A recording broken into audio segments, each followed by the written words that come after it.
Jedi to end.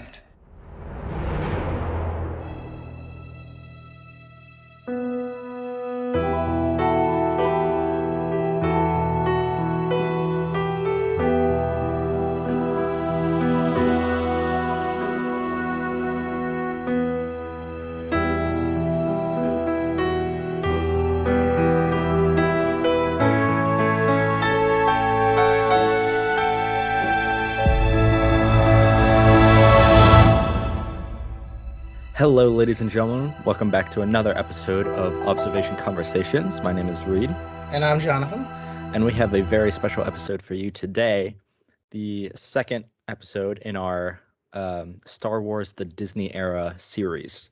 Mm-hmm. Now, today we're going to be talking about what is quite possibly the most controversial Star Wars anything of all time. The Last Jedi.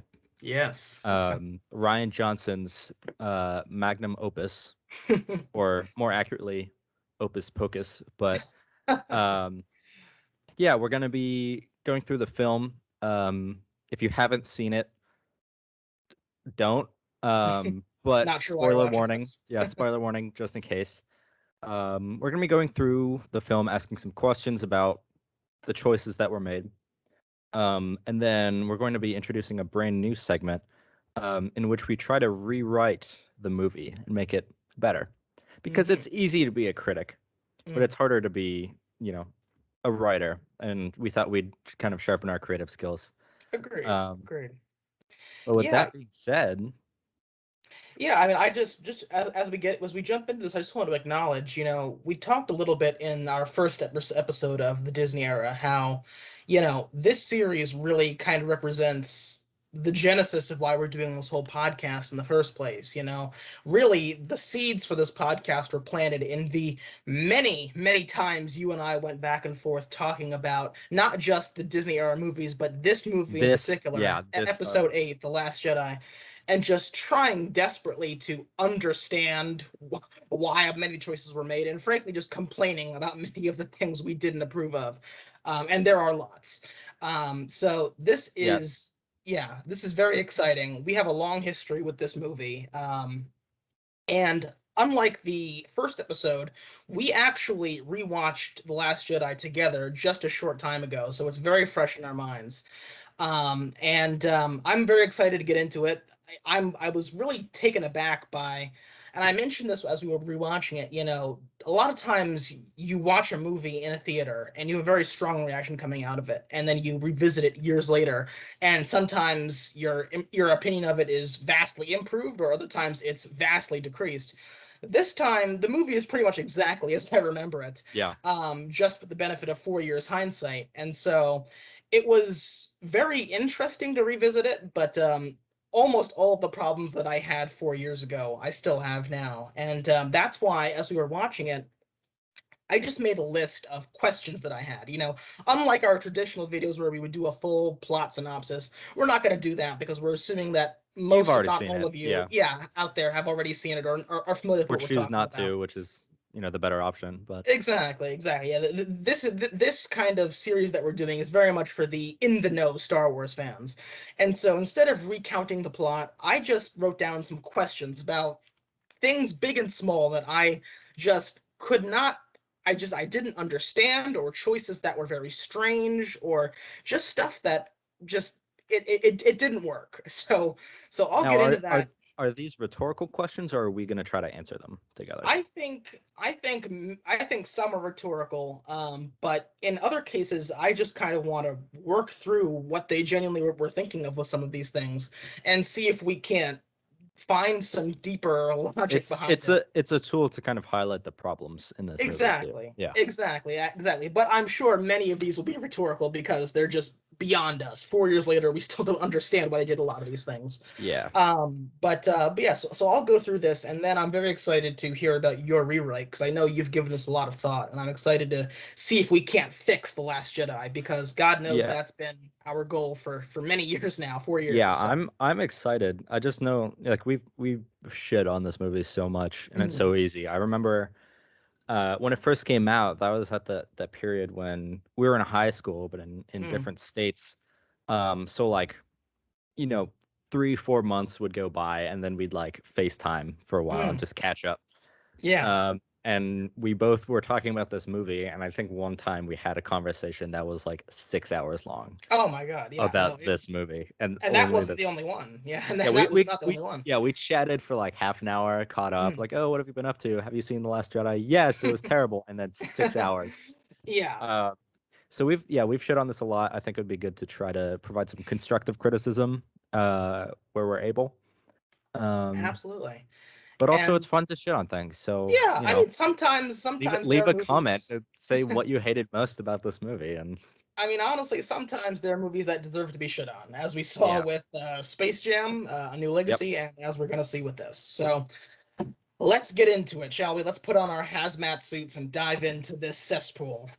That is Star Wars Episode 8, The Last Jedi. So, like I said, these are questions about things big and small. And I want to start off with a small one. And this is something that you pointed out. That's very true. In the opening scene, where Poe is, swooping in and out, attacking the dreadnought, taking out the deck cannons, you pointed out something fascinating, which is that it seems that he cannot shoot in a straight line without BB-8 providing like an aim assist to him. yeah, Which I thought was very interesting. So I wrote down, why does Poe, the most talented pilot supposedly in the Resistance, need BB-8 to shoot in a straight line?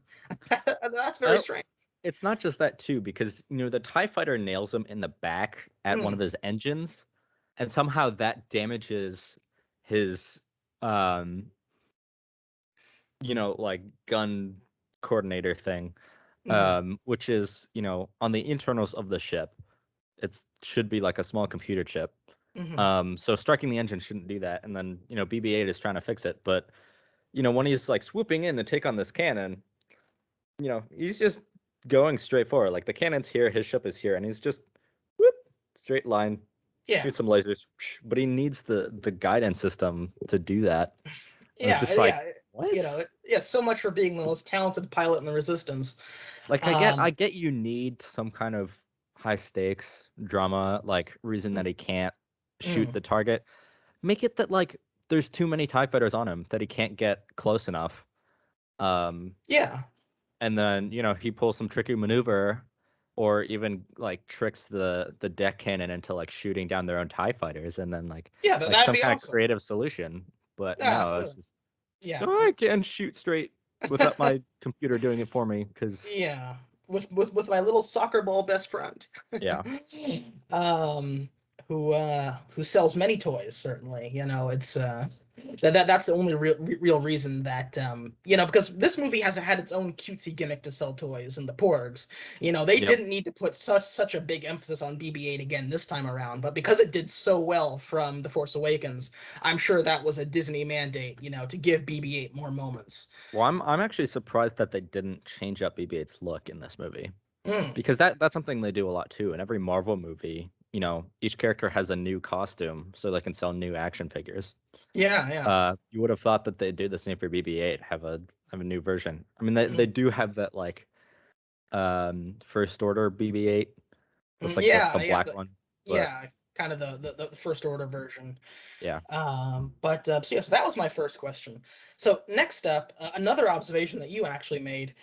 Is there a particular reason why all the bombers in that attack have to fly in a super tight formation? Because that just makes them completely vulnerable to attack from the more nimble TIE fighters, as we see. One of the TIE fighters like crashes into one of the bombers, which blows up, sending debris into the next bomber, which blows up, cascading down the line. Exactly. So there's one bomber left, and it's like, it's unnecessary. And I mean, and you can see what the creative vision behind it was. They wanted to kind of evoke that World War II air raid type thing, which is, you had a lot of elements of that in the original trilogy, but it just made no sense tactically in this situation, because as we saw, the entire bomber fleet got wiped out the moment they started getting attacked by the more nimble fighters. So also, how do you drop bombs in space?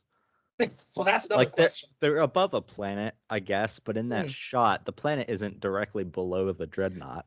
Yeah, they're not above the dreadnought. They're just kind of like the planet's off to the right. Yeah, that's true.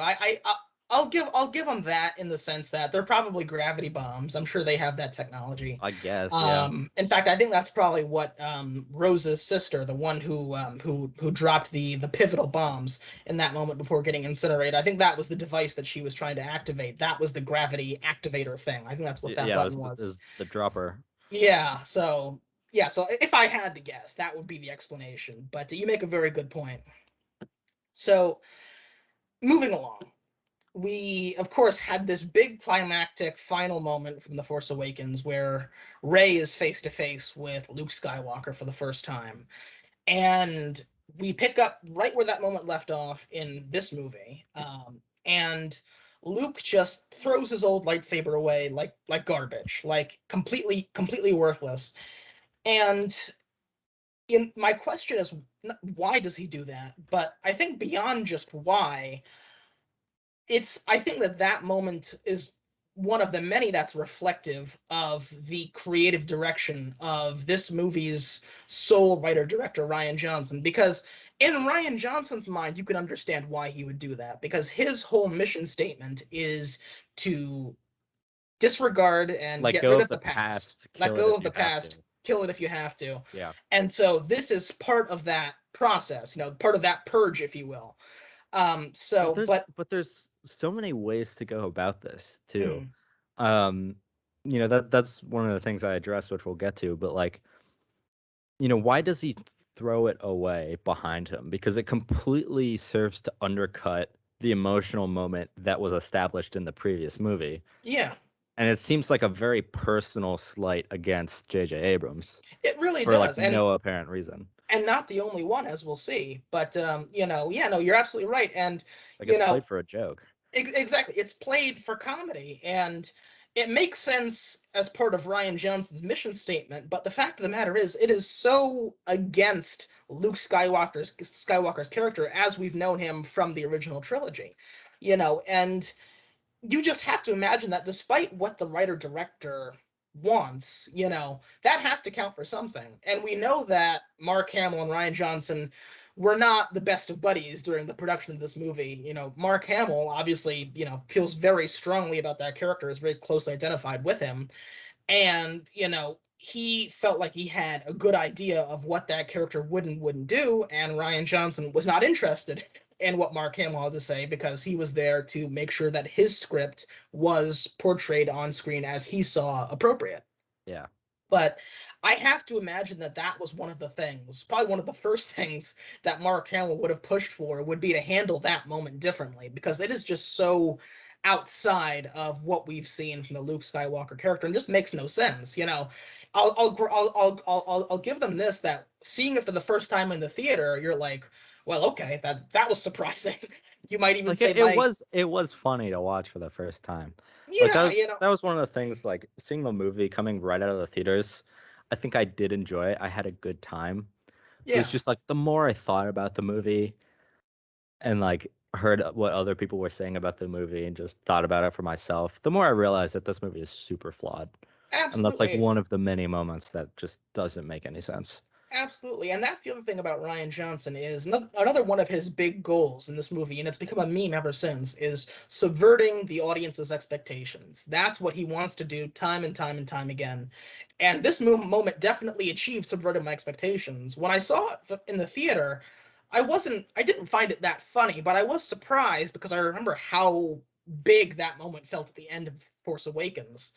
And so there are definitely moments where he does successfully subvert my expectations, but the fact of the matter is, as you said, those subversions, the moment you leave the theater and you start actually thinking about what you've just seen, the movie does not at all survive first contact with any kind of critical thinking. It just doesn't. Yeah. It dissolves. So, and this was a key example of that. It was surprising. It may even have been funny for a lot of people. I think it was played for laughs, but it just doesn't make any sense for the Luke Skywalker character. And this is the first time we're seeing him really properly since 1983. I mean, it's incredible that actually is the direction that he went with, but he had his vision. So moving along, And then this is actually another good example of this, is not a question, but an observation. Speaking about how Rian Johnson is trying desperately to both subvert your expectations and toss out so much of the stuff that J.J. Abrams set up in The Force Awakens to install his own vision for what these sequel films should be. We see. Did Rian Johnson know that he wasn't going to be on the third film, or did he think he was? No, the original plan was for there to be 3 different directors for each of the 3 sequel films. J.J. Abrams for the first one, Rian Johnson for the second one, and Colin Trevorrow for the third one, and he directed the Jurassic World movies. So he would have had an idea at the time that he was not planned to be the third director. Yeah, so it wasn't like he's setting stuff up for himself for his own vision. He was just like, I'm going to tear down all the stuff I didn't like from J.J. Abrams. Pretty much, yeah. He was trying to now box in the third director, Colin Trevorrow, with the stuff that he was now setting up, and then daring him to do to him what he did to J.J. Abrams, which would have been a lot harder at that point, because then you would have been 2 movies in, not just 1. Yeah. So I think that was the idea. But we see another very similar moment with Kylo Ren destroying his helmet after Snoke just pretty much just mocks him for cosplaying as Darth Vader, and so calling him weak, calling him a failure, and pointing out accurately that for someone with all the raw Force potential that he has, he got beat by a girl who had never held a lightsaber before in her life in the previous movie. And I mean, all of Snoke's criticisms are true. I mean, that stuff did happen, and he is effectively cosplaying as Darth Vader. But, when Rian Johnson had Kylo just violently destroy the helmet, that was just another example of him sweeping away Force Awakens setups to install his own thing. Yeah, and as we were watching, you said it was the perfect metaphor. It was, yeah. His vision of the series, and I was like, yeah. It really was, because it wasn't just him sweeping away what J.J. Abrams did, but it was also another example of him sweeping away the legacy of the past films. We're done with these scary, dark-helmeted antagonists. He's going to show his face the whole time, and we're going to do that going forward. But honestly, can anyone say that what he did with Kylo in this movie was any more successful than what we saw in The Force Awakens? I don't know. I mean, you could argue that he had more kind of interesting moments in this one. He's continuing to have his kind of Force FaceTime calls with Rey and all this other stuff, and and the interplay between the two of them in this movie, I think, was a little bit deeper than it was in The Force Awakens. But is it better? I mean, I can't say it's really any better, especially just because all he did was lose the helmet. So yeah. I mean, also, and the stuff between him and Luke is cool, but we'll get to that. Even that's not uncontroversial. So, another small one, but it really bothers me so much. Why was Luke milking that creature on Acto? I mean, it was just so gross and weird, and it doesn't do anything. I guess it's not like they're selling merch of that alien. No. I mean, it was a completely pointless scene.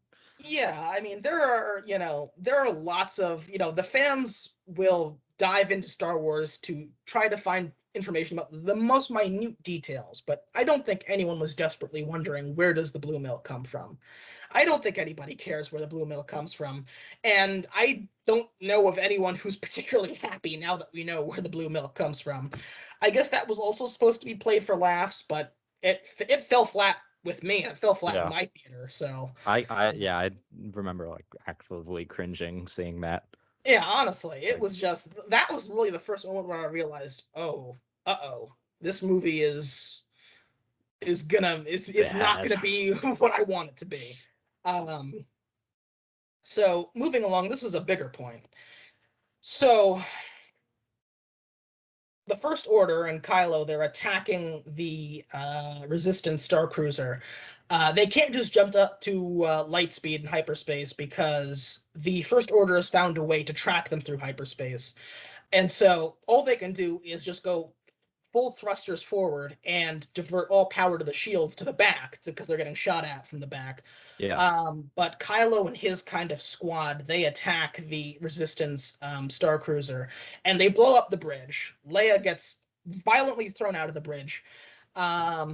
poor Admiral Akbar, like he's also like a long time figure in this universe, and he just gets blown up unceremoniously. He never gets mentioned again. Even no one's sad for Admiral I don't Akbar. even remember seeing him get blown up. No, he's not even in that shot. He's just dead, and we're just moving on. Nobody spares a word for Admiral Akbar, despite being one of the most senior and foremost commanders in the Resistance. Anyway, Leia gets blown out into the vacuum space, and for the moment, there's a moment where there's a potential for this scene to be very poignant, because in real life, Carrie Fisher tragically passed away shortly before this movie came out in 2017.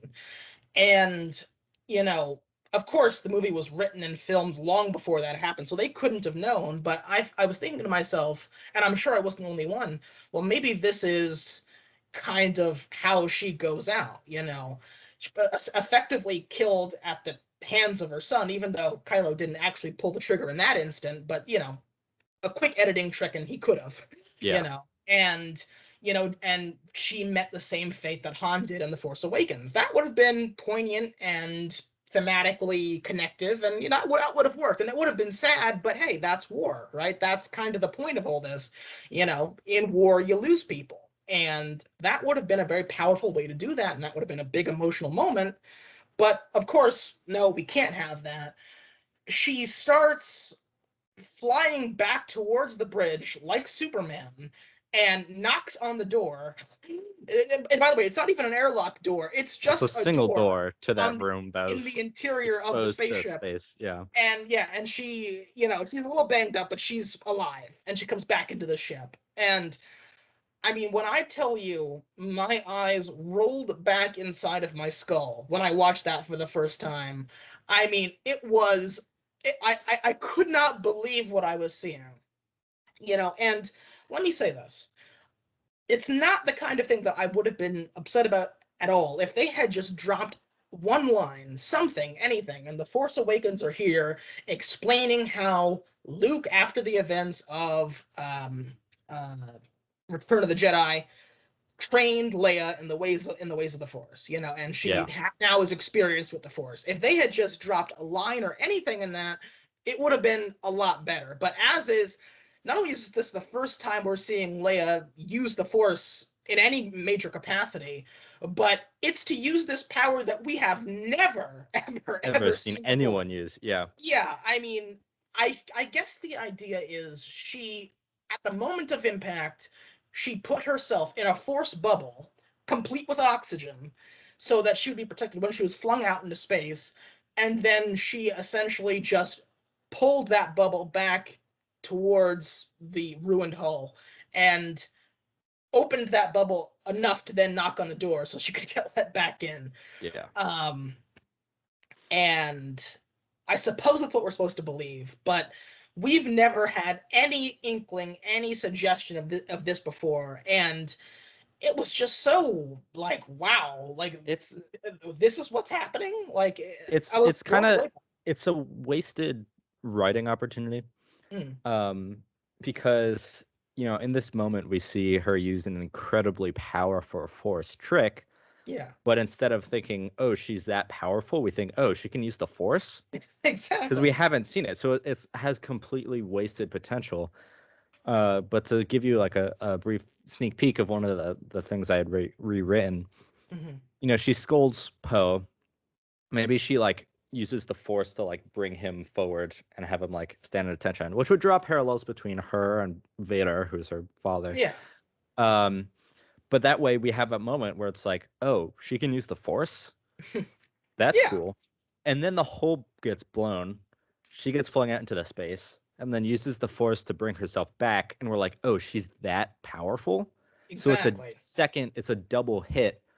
And then, that leaves the audience wondering, I wonder how powerful Luke is if Leia is that powerful. Exactly. You hit the nail on the head, because not but only was it instead they're just like, oh, this is going to be Leia showing how powerful she is, but the audience is just like, wait, she can use the Force? And it completely undermines the intention. It was just Yeah, no, you're absolutely right. Because it's not just that it's a very strange choice, but as you said, it would have taken so little effort to actually have made that not only understandable, but very poignant and powerful. But they didn't do it. Yeah. So, and let me just say this real quick. We on observation conversations, well, at least I'll speak for myself, but I think it's safe to say that you believe this too. We're big believers in the writer director. We are big believers in a person who has a vision and executes that vision from beginning to end. Having someone, a singular artist who has this vision and is able to put it on screen just as they imagined it is almost always better than design by committee and movie by committee.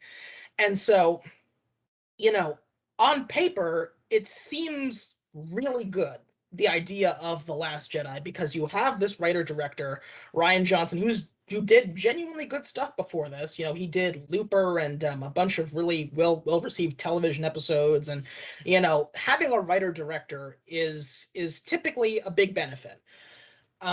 But especially considering with a movie like Star Wars, a new Star Wars installment, like that would be so easy to do, top down, designed by committee, and you don't want that.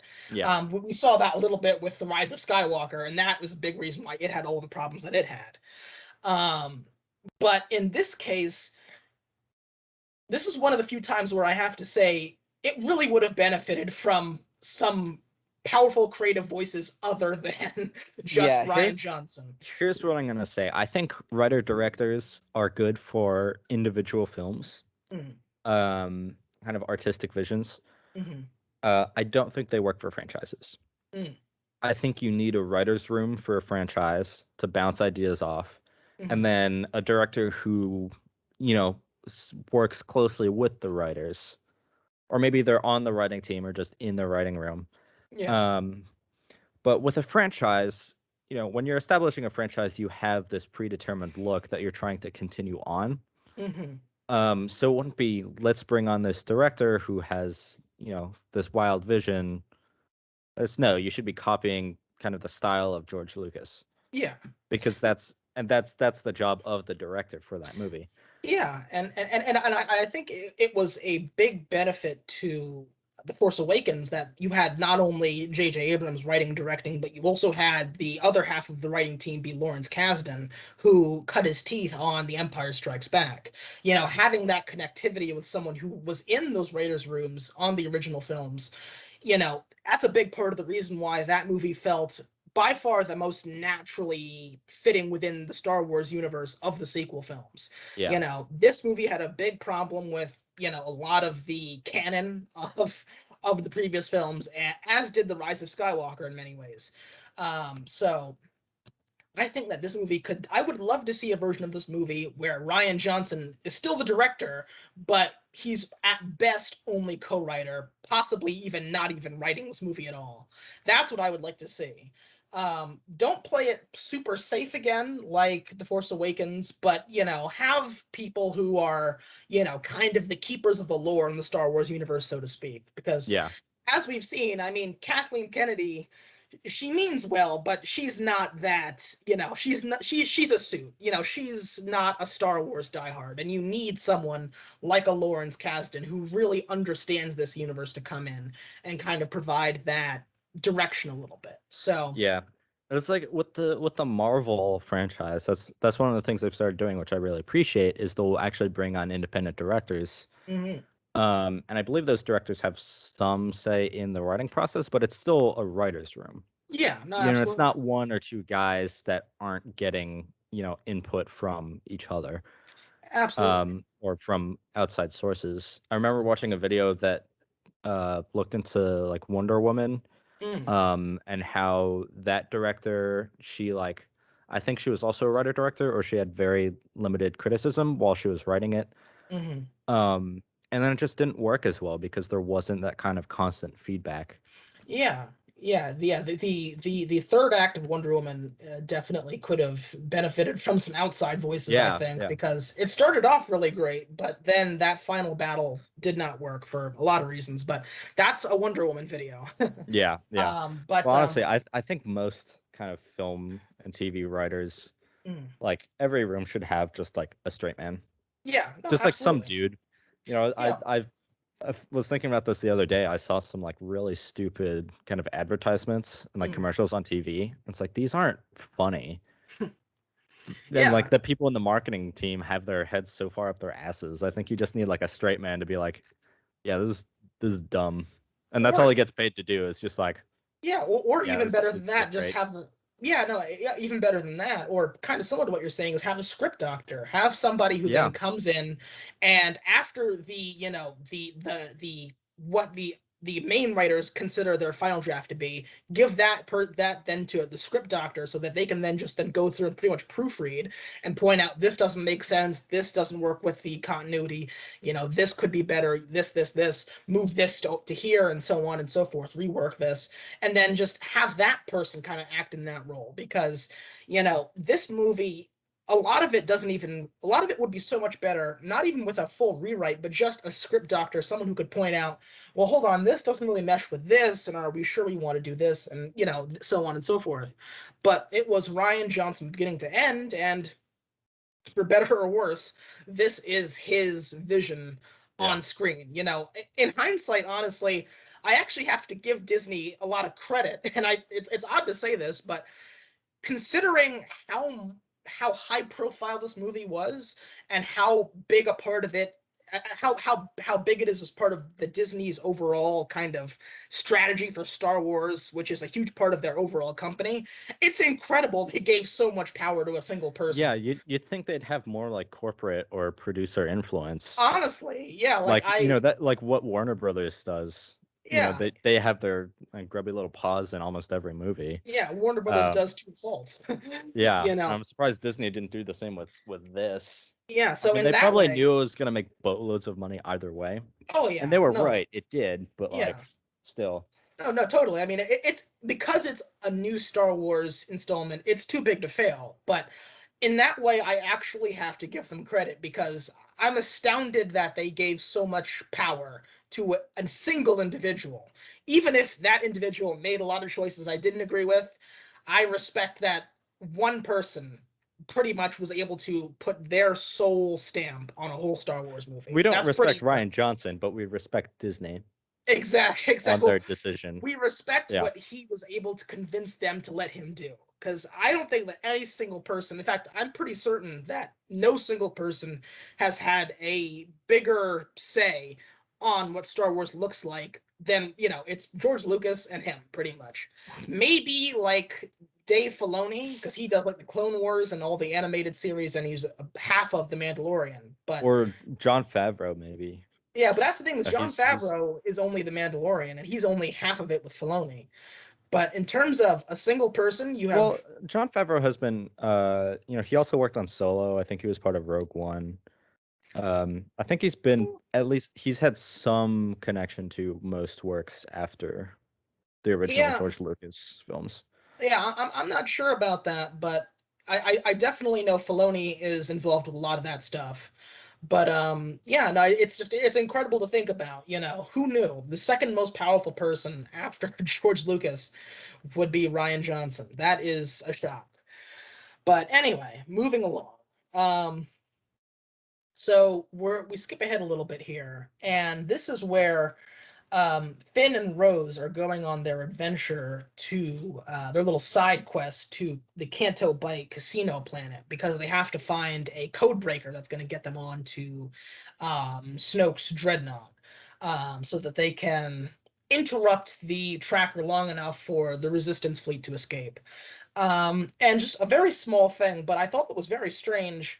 Why does BB-8 have a coin slot? Because you see one of the little aliens, he's like putting like little coins in him, and they actually go in like this.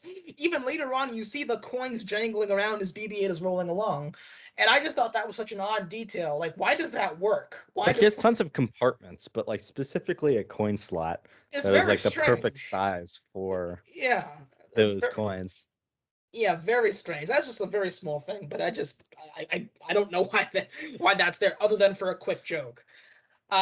So my next question on the topic of Canto Bight is, we see very briefly the code breaker that they're actually here to meet up with. He's got the little red coronet on his lapel, and it's Justin Theroux, who's a really good and well-known and well-established actor, and he looks like so cool. He's got this like debonair white suit on, looks like James Bond, and he's got like this very kind of British accent, and he looks awesome. Like he's a white Lando Calrissian. I mean, kind of. I mean, he's very well dressed and he sounds awesome. But it's like, okay, awesome. Let's hang out with this guy. Let's take this guy on the adventure. But no, we can't have him. He looks awesome. And again, it's Justin Theroux, very expensive guy to get for a cameo. But no, we have to go with the replacement code breaker that they meet up with after they get thrown in jail, who is played by Benicio del Toro, who has just the most inexplicable stutter. I don't know, like it's like a stutter and a lisp. And I don't know why he has that. I know that I'm sure it's something that Benicio del Toro thought, oh, wouldn't it be good if I tried this out? But all it succeeds in doing, it doesn't make his character more interesting. It just makes him harder to understand. Most of the time. More distracting. Yeah, and so I just wish that we could have had the original Codebreaker because he looked awesome. Like I want to spend more time with this character. And Benicio del Toro is great too. Don't get me wrong, but his character, it feels like the budget bid replacement for the guy that we just saw a few minutes earlier. So anyway, also the big like horse rabbit things that they're riding on and they're like rampaging through the city. Also, by the way, it's played like it's like this fun romp through the city. Hundreds of people are getting killed as this is happening. Like these things are just going through walls, crashing through rooms, stepping on cars. Like so many people are dying as they're having this fun little romp. And they get to this point where they're crossing the beach to get back to their ship. Their ship gets blown up by, I guess the First Order has like tracked them to this planet, or maybe it's just the Canto Bight. It was like the Canto Bight local law enforcement. Yeah, Canto Bight local law enforcement, and these things can straight up run up a sheer cliff, which I didn't even notice that the first time I saw the movie, but it took my breath away that these things could run vertically. And if they're that impressive and exciting that they can run up a sheer cliff face, why do you have them racing around a boring ass circle of like a horse track? Honestly, make it an obstacle course. That would be cool. That would be so much more interesting. That would be great. But no, it's just like horse race. But aliens. Yeah, like stick a rock climbing wall in the middle of the racetrack, and then we could really have a show. Yeah. So, yeah, that was just another thing that was like, what? But yeah. Anyway, so. Oh, also, this is just a funny thing. This isn't even a nitpick as much, but during one of these communications that Rey is having with Kylo, because they're linked by the Force, and so I call them their FaceTime calls. I mean, these two are like a boyfriend and a girlfriend in a strained long distance relationship. Like they have that kind of energy. And during one of these conversations, it's like if the NSA tried to ship people together by like hacking their phones so they'd call each other. Yeah, I mean, honestly, that's exactly what it is. And on one of these calls, Kylo Ren, he's shirtless, and I mean, it's Adam Driver looking very muscular and manly, as you pointed out. But I think edited by CGI because he looks way too wide. Yeah, he looks very wide.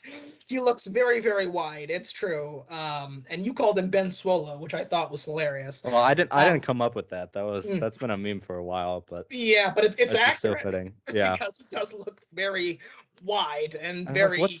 He has these like high-waisted leather jeans. That's exactly what I wanted to point out. Why does he have these very like high-waisted like grandpa pants?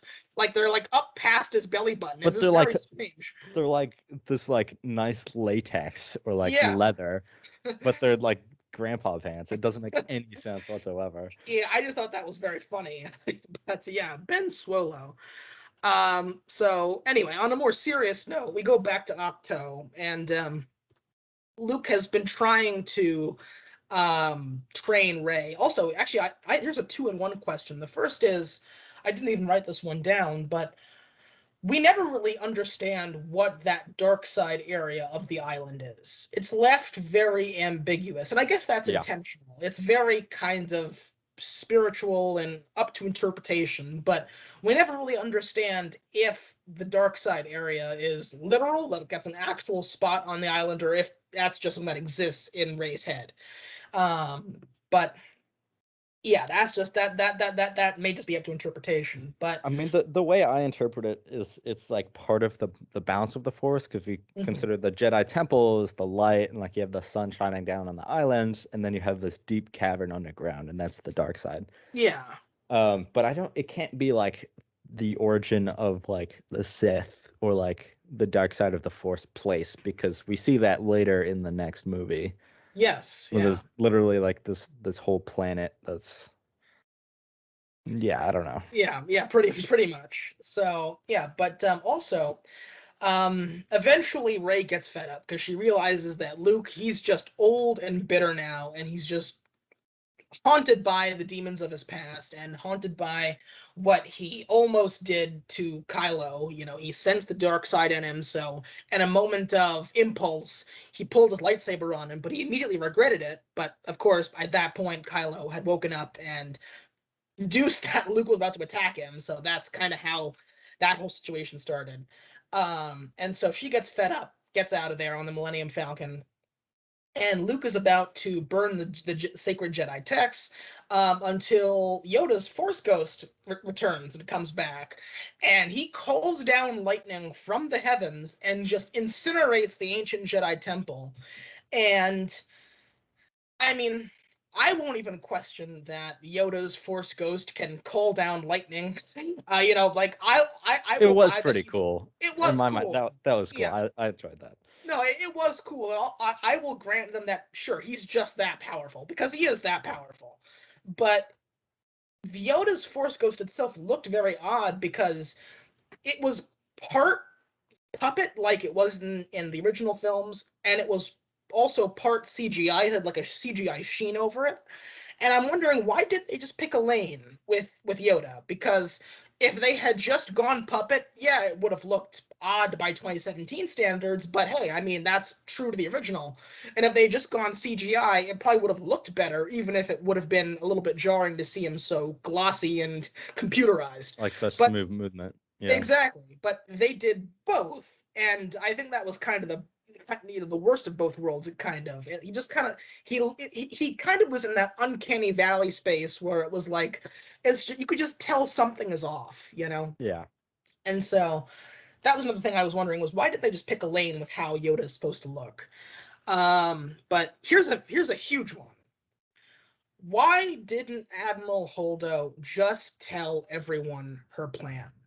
Because throughout this whole movie, Poe is constantly coming up to her, what's the plan? What's the plan? Please tell me you have a plan, you know, again and again and again.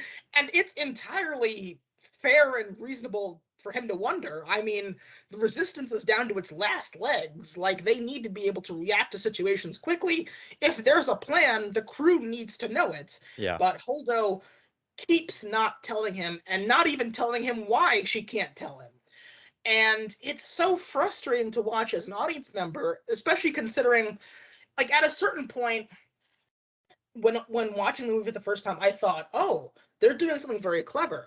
The reason she's not telling him the plan is because she's actually the mole working for the First Order. There is no tracker. She's just relaying their positions to the First Order. That would have been so good if That there would have wasn't a been tracker great. but a mole. Exactly. That would have been I wish I cool. thought of that. I could have put that in. Yeah, I mean, you still can. You still can. But, like, that that's would so have been good. great. But it turns out, no. Of course, it's not going to be that clever. It turns out she really did have a plan the whole time. She just refused to tell Poe or anyone else about it because I guess she doesn't like to share top secret information with who she considers just this, like, hothead flyboy. Even though her not telling anyone the plan leads to the crew mutinying against her, and for no reason. Because if she had just told them, hey, listen, guys, what we're going to do is we're going to get close enough to this planet, and you guys are all going to take the escape pods. They're not going to worry about the escape pods because this is the main ship, the flagship. I'm going to lead them away from the planet, and then what I'm going to do is I'm going to sacrifice myself in this awesome thing no one's ever done before called the Holdo maneuver, where I'm going to turn around and go light speed at their fleet, which will incinerate their entire fleet. And you guys will all get down to the planet to safety. You'll hide out. You'll send out the beacon to the rest of the galaxy, and other planets will come to your aid. Great. That's fantastic. Brilliant. You know? But she doesn't tell them. It doesn't tell them. They mutiny. The mutiny fails because Leia wakes up from her. I guess she was in a coma after her force bubble exertion. But everything happens the same way anyway. They all escape to the planet, and yeah, she does the Holdo maneuver, and it looks awesome. Like, the Holdo maneuver is really cool looking, perhaps the best moment in this entire movie. Yeah. But even then, like, the whole plan situation to one side, even with the Holdo maneuver, you have to ask yourself, this does open a big can of worms, because I think everyone always assumed that when it came to going to, going light speed, going into hyperspace, that was the equivalent of like going into another realm, another plane of existence, and then coming out of it at another point. But no, the Holdo mover now tells us that you really are just traveling at light speed through space as it exists, and anything you hit will experience the same thing we just saw with Snoke's fleet, which it'll just be shredded. Both you and the thing you hit will be shredded into oblivion, which means that when you're going through when you're going into hyperspace, you can't hit any other planets, any other spaceships, any moons, even the most minute comet, asteroid, space debris, nothing, or else you will be obliterated in an instant. I mean, and that just opens a big can of worms, because that's a lot to ask. We've seen a lot of hyperspace scenarios throughout Star Wars, and there are times where ships are literally going hyperspace directly into battles and directly out of battles.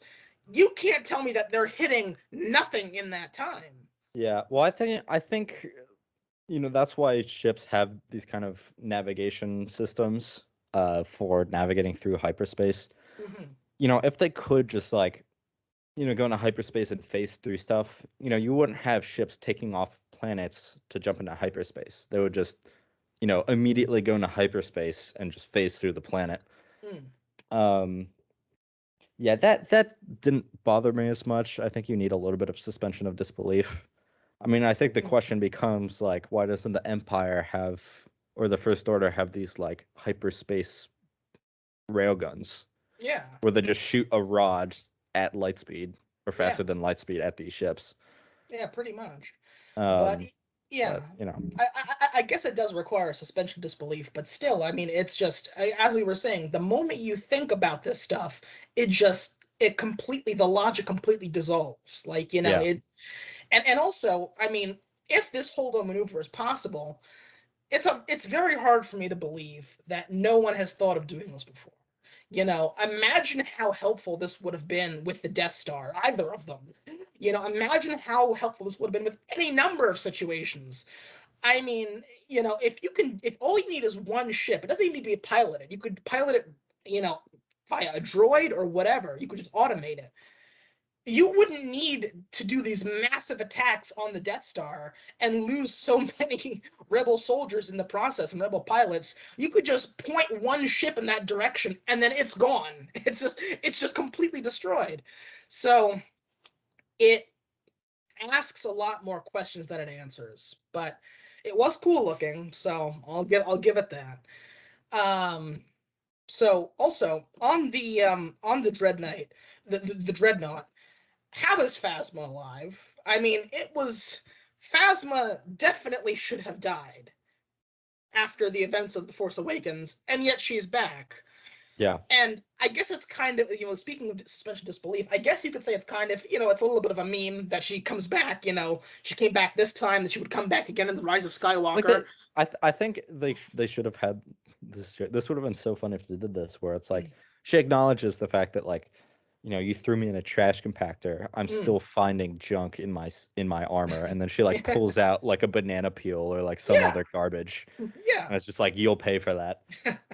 Yeah, that would be great. So, but yeah, that's never addressed how she escaped that situation at all. But yeah, if she was stuck in a garbage compactor on that planet on Starkiller Base that got blown up. I mean, yeah, like could we just get one line explaining how she survived? I mean, I'll accept any explanation. Just please give me an explanation. But no, we don't get any line or any reference to her coming back after, escaping both the trash compactor and Starkiller Base. And also, when it comes to Phasma, she hates Poe so much. Finn. Why doesn't she just shoot him on sight? Why do they have to duel like they're jousting? Like, why doesn't she just take the opportunity in that moment to kill Poe? I mean, Finn. It would be so easy. Right? It's Finn, right? She even has her, Finn, yes, pardon me, yes, Finn. She has her blaster right there. She has her, like, her railgun, and she throws it away so that she can have a melee fight with Finn. Why? Like, just have a shootout, because she's covered in, I mean, it seems like she's covered in Beskar, too, so it's not like he can shoot her with his blaster. Exactly. So just, like... Done. But anyway, they fight, and she gets, after the dreadnought has been incinerated, she the floor collapses and she falls into what we presume is another fiery inferno. But I'll say this situation is no less survivable than being stuck in a trash compactor on an exploding planet. Yeah. So I saw no reason why she shouldn't come back in the Rise of Skywalker. But no, apparently this was the thing that killed her. She was able to escape that first situation, but she can't get out of this, I guess. So, in fact, I think this would have been a far easier scenario to escape. But that was the other thing. The whole, like, Rian Johnson. Mm-hmm.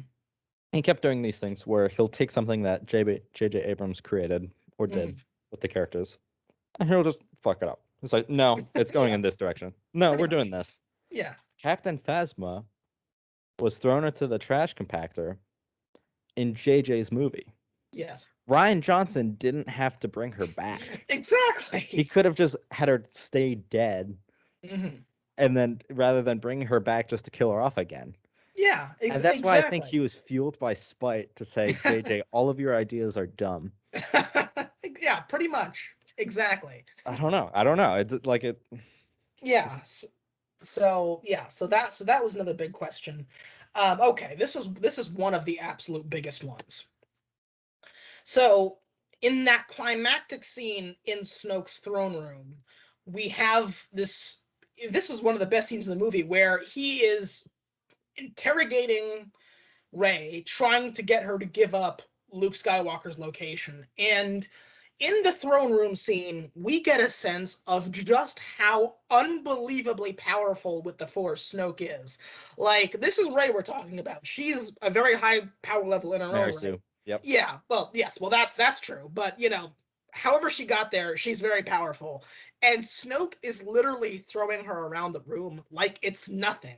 He barely has to lift a finger, and he's levitating her. He's throwing her around.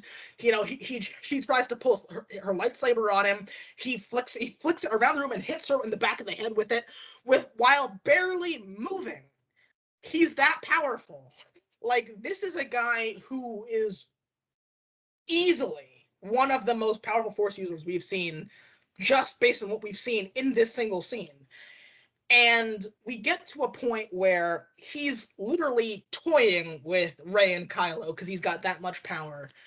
And Kylo manages to use this ruse after Snoke has just delivered a whole monologue on how powerful he is, and he can essentially read Kylo's mind and predict his every move, determine his every move, and he is so certain that Kylo is incapable of betraying him.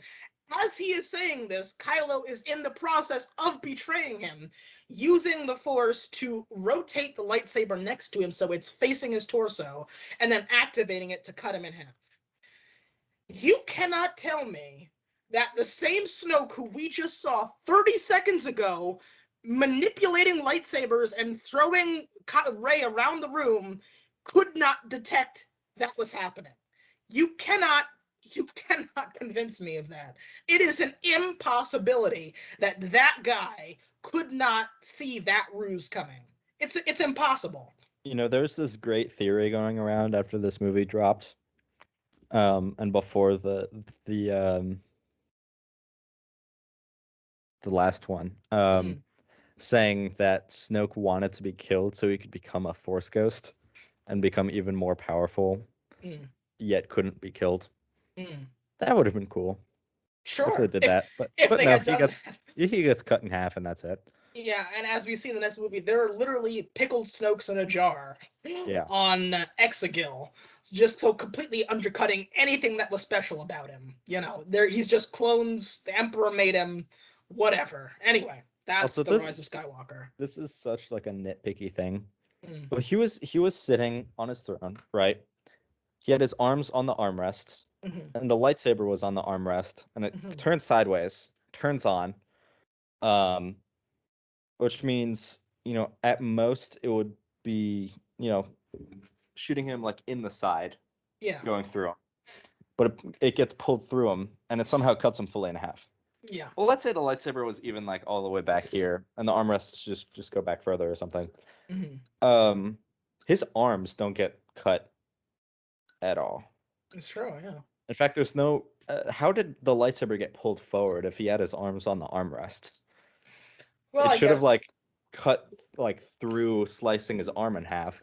Yeah, I mean, I guess Kylo was. Yeah, I guess it was just the Force at that point, but yeah, that was probably the number one what the fuck I had coming out of this movie. Was there is no way you could tell me that Snoke, that same guy we just saw doing all this crazy stuff in the throne room, could not detect what Kylo was doing. I'm sorry, it's just an impossibility. So anyway, Snoke is killed, and they have this big fight in the throne room. And, I mean, everyone was pointing this out after the movie came out. The Red Guard, Snoke's elite Red Guard in his throne room, are laughable. These guys, especially rewatching the scene, I could not believe how ridiculous the fight choreography was. Some of the worst film fight choreography I have ever seen. I mean, you have these guys, some of them are like literally forming a single file line to fight Kylo and Rey. You had guys that were like doing spins and like cool moves in the background. Yes, like guys doing 3 yards away from like either Rey or Kylo. Fighting with nothing. Like, I couldn't believe there was one guy on the far right who was literally like doing moves at nobody. I could not believe it. These are supposed to be like the elite First Order guards, and it was laughable. Like Rey kicks 3 guys at once. Like they were all standing in line, and she kicks the center one, and all 3 of them go flying backwards. And it's just like it's like the Three Stooges. Like seriously, it was like a Three Stooges sketch. I could not believe it. Anyway, so we get to the final showdown at the end of the movie. If Luke Skywalker knew that death was inevitable, there was no way he was going to survive this encounter with Kylo. Why not just appear in person? This was another big question. You know, he must have known that by exerting himself so much that he was going to cast a perfect force projection across the galaxy, convincing enough that it would even fool Kylo, that would just drain his life force completely. So why not just show up in person? You know, and I guess you could say that really he was trying to be more of a distraction than a threat, but at the same time, it would have been, this is another huge missed opportunity, it would have been so great to see Luke one last time at full power, just going crazy on Kylo and the First Order AT-AT squadron. Yeah. Like, as a Force Ghost, you can't get hit. That's great when they're literally firing everything they have at you, but you also can't hit anybody yourself. It would have been so awesome. Imagine how cool it would have been if we had a scene where Luke, he raises his X-wing out of the sunken area next to Octo Island, like he did on the swamp in Empire Strikes Back, and flew over there, and then had a real life confrontation with Kylo. That would have been awesome, and you could have had all the same emotional beats where he, kisses Leia on the forehead and gives her the Han's dice, and you could have had all the same stuff, but he could have been there in person, had an awesome showdown. It would have been a really cool send-off for that character, and if he dies on the battlefield, well, yeah, he's Luke frickin' Skywalker. Give him a heroic send-off, dying on the battlefield, giving the rest of the Resistance time to escape, which was the plan anyway. So it just really felt unsatisfying to see Luke Skywalker. Yes, it's very impressive that he could cast a force projection across the galaxy, but we don't know if that's impressive. Like, we've never seen that before. Like, it doesn't mean anything. Yeah, but just imagine how powerful it would have been if he was there for real in person to have that last fight. One last time to see Luke at full power. Yeah. And now we'll never get that moment. So I just thought that was such a huge missed opportunity. Also, Kylo really should have known that he was being that this was just a projection, because Luke has his blue lightsaber with him, his New Hope lightsaber, which he of all people should know that is impossible, because that same lightsaber just exploded when he and Rey were both force grabbing it on Snoke's dreadnought. It blew up. He saw it blow up. So when he saw Luke there with his blue lightsaber and not his green one, that should have been a dead giveaway that this was this was a trick. Yeah. But he didn't pick up on it. So that was, again, a script doctor could have pointed that out. Could have said, well, hey, Ryan, didn't we just blow up that very same lightsaber like not even 2 scenes ago? It also left audiences really confused too when it happened, because they didn't know it was a force projection, so they're just like, wait, is that a continuity error? Because I thought, like, it just pulls them out of the movie almost immediately. Yeah, so exactly. And by the end of the movie, all the stuff about Rey is a Mary Sue, and it's true. I mean, she does very little work to actually get to the power level she's at. Not true. That's not true. She had that one training thing where she was like waving around the stick. Speaking of swinging at nothing, like, Luke gave her a lesson and a half. Yeah. And like, we see her getting lessons from Leia in the Rise of Skywalker, but that's after the fact. But, whatever. She's just that powerful. I guess being a Palpatine will do that for you. But, she's able to lift rocks, which Luke was mocking at earlier on Acto. And by the end of the movie, the Resistance is reduced to, everyone could fit comfortably within the Millennium Falcon. It's that devastated. And so coming out of the movie, I was just like, my God, like, it feels like, where can we go from here? Like, Rian Johnson has burned everything down so much. If this is really all that's left, then surely they've lost, right? But that's the thing, though, is that tonally, it makes it seem like this was some grand victory. Yeah. They could have made it like literally just with the music and with the tone of the acting, like, this could have been a devastating loss, just like Empire Strikes Back. Yeah, exactly. But instead, it was a happy ending, despite having 20 people as part of the Resistance, no more Jedi Master, and barely any fuel to escape. Like, exactly, yeah. So I mean, that was just, I mean, you're right. They should have played it like The Empire Strikes Back. Make it somber, make it true to life. But no, it's like happy. Everybody's hugging. Everyone's, it's like a reunion. But the Resistance is decimated. They're done. Like, this is reunion with who? You're all there in the same room. Like, this whole movie you've been together for the past 24 hours. Right. This whole movie was pretty much just watching the Resistance, which was already in a very bad state after The Force Awakens, just get obliterated, pretty much systematically killed off. But yeah, it's played as if it's a relieving happy ending. So Very strange. But anyway, that's the end of my questions.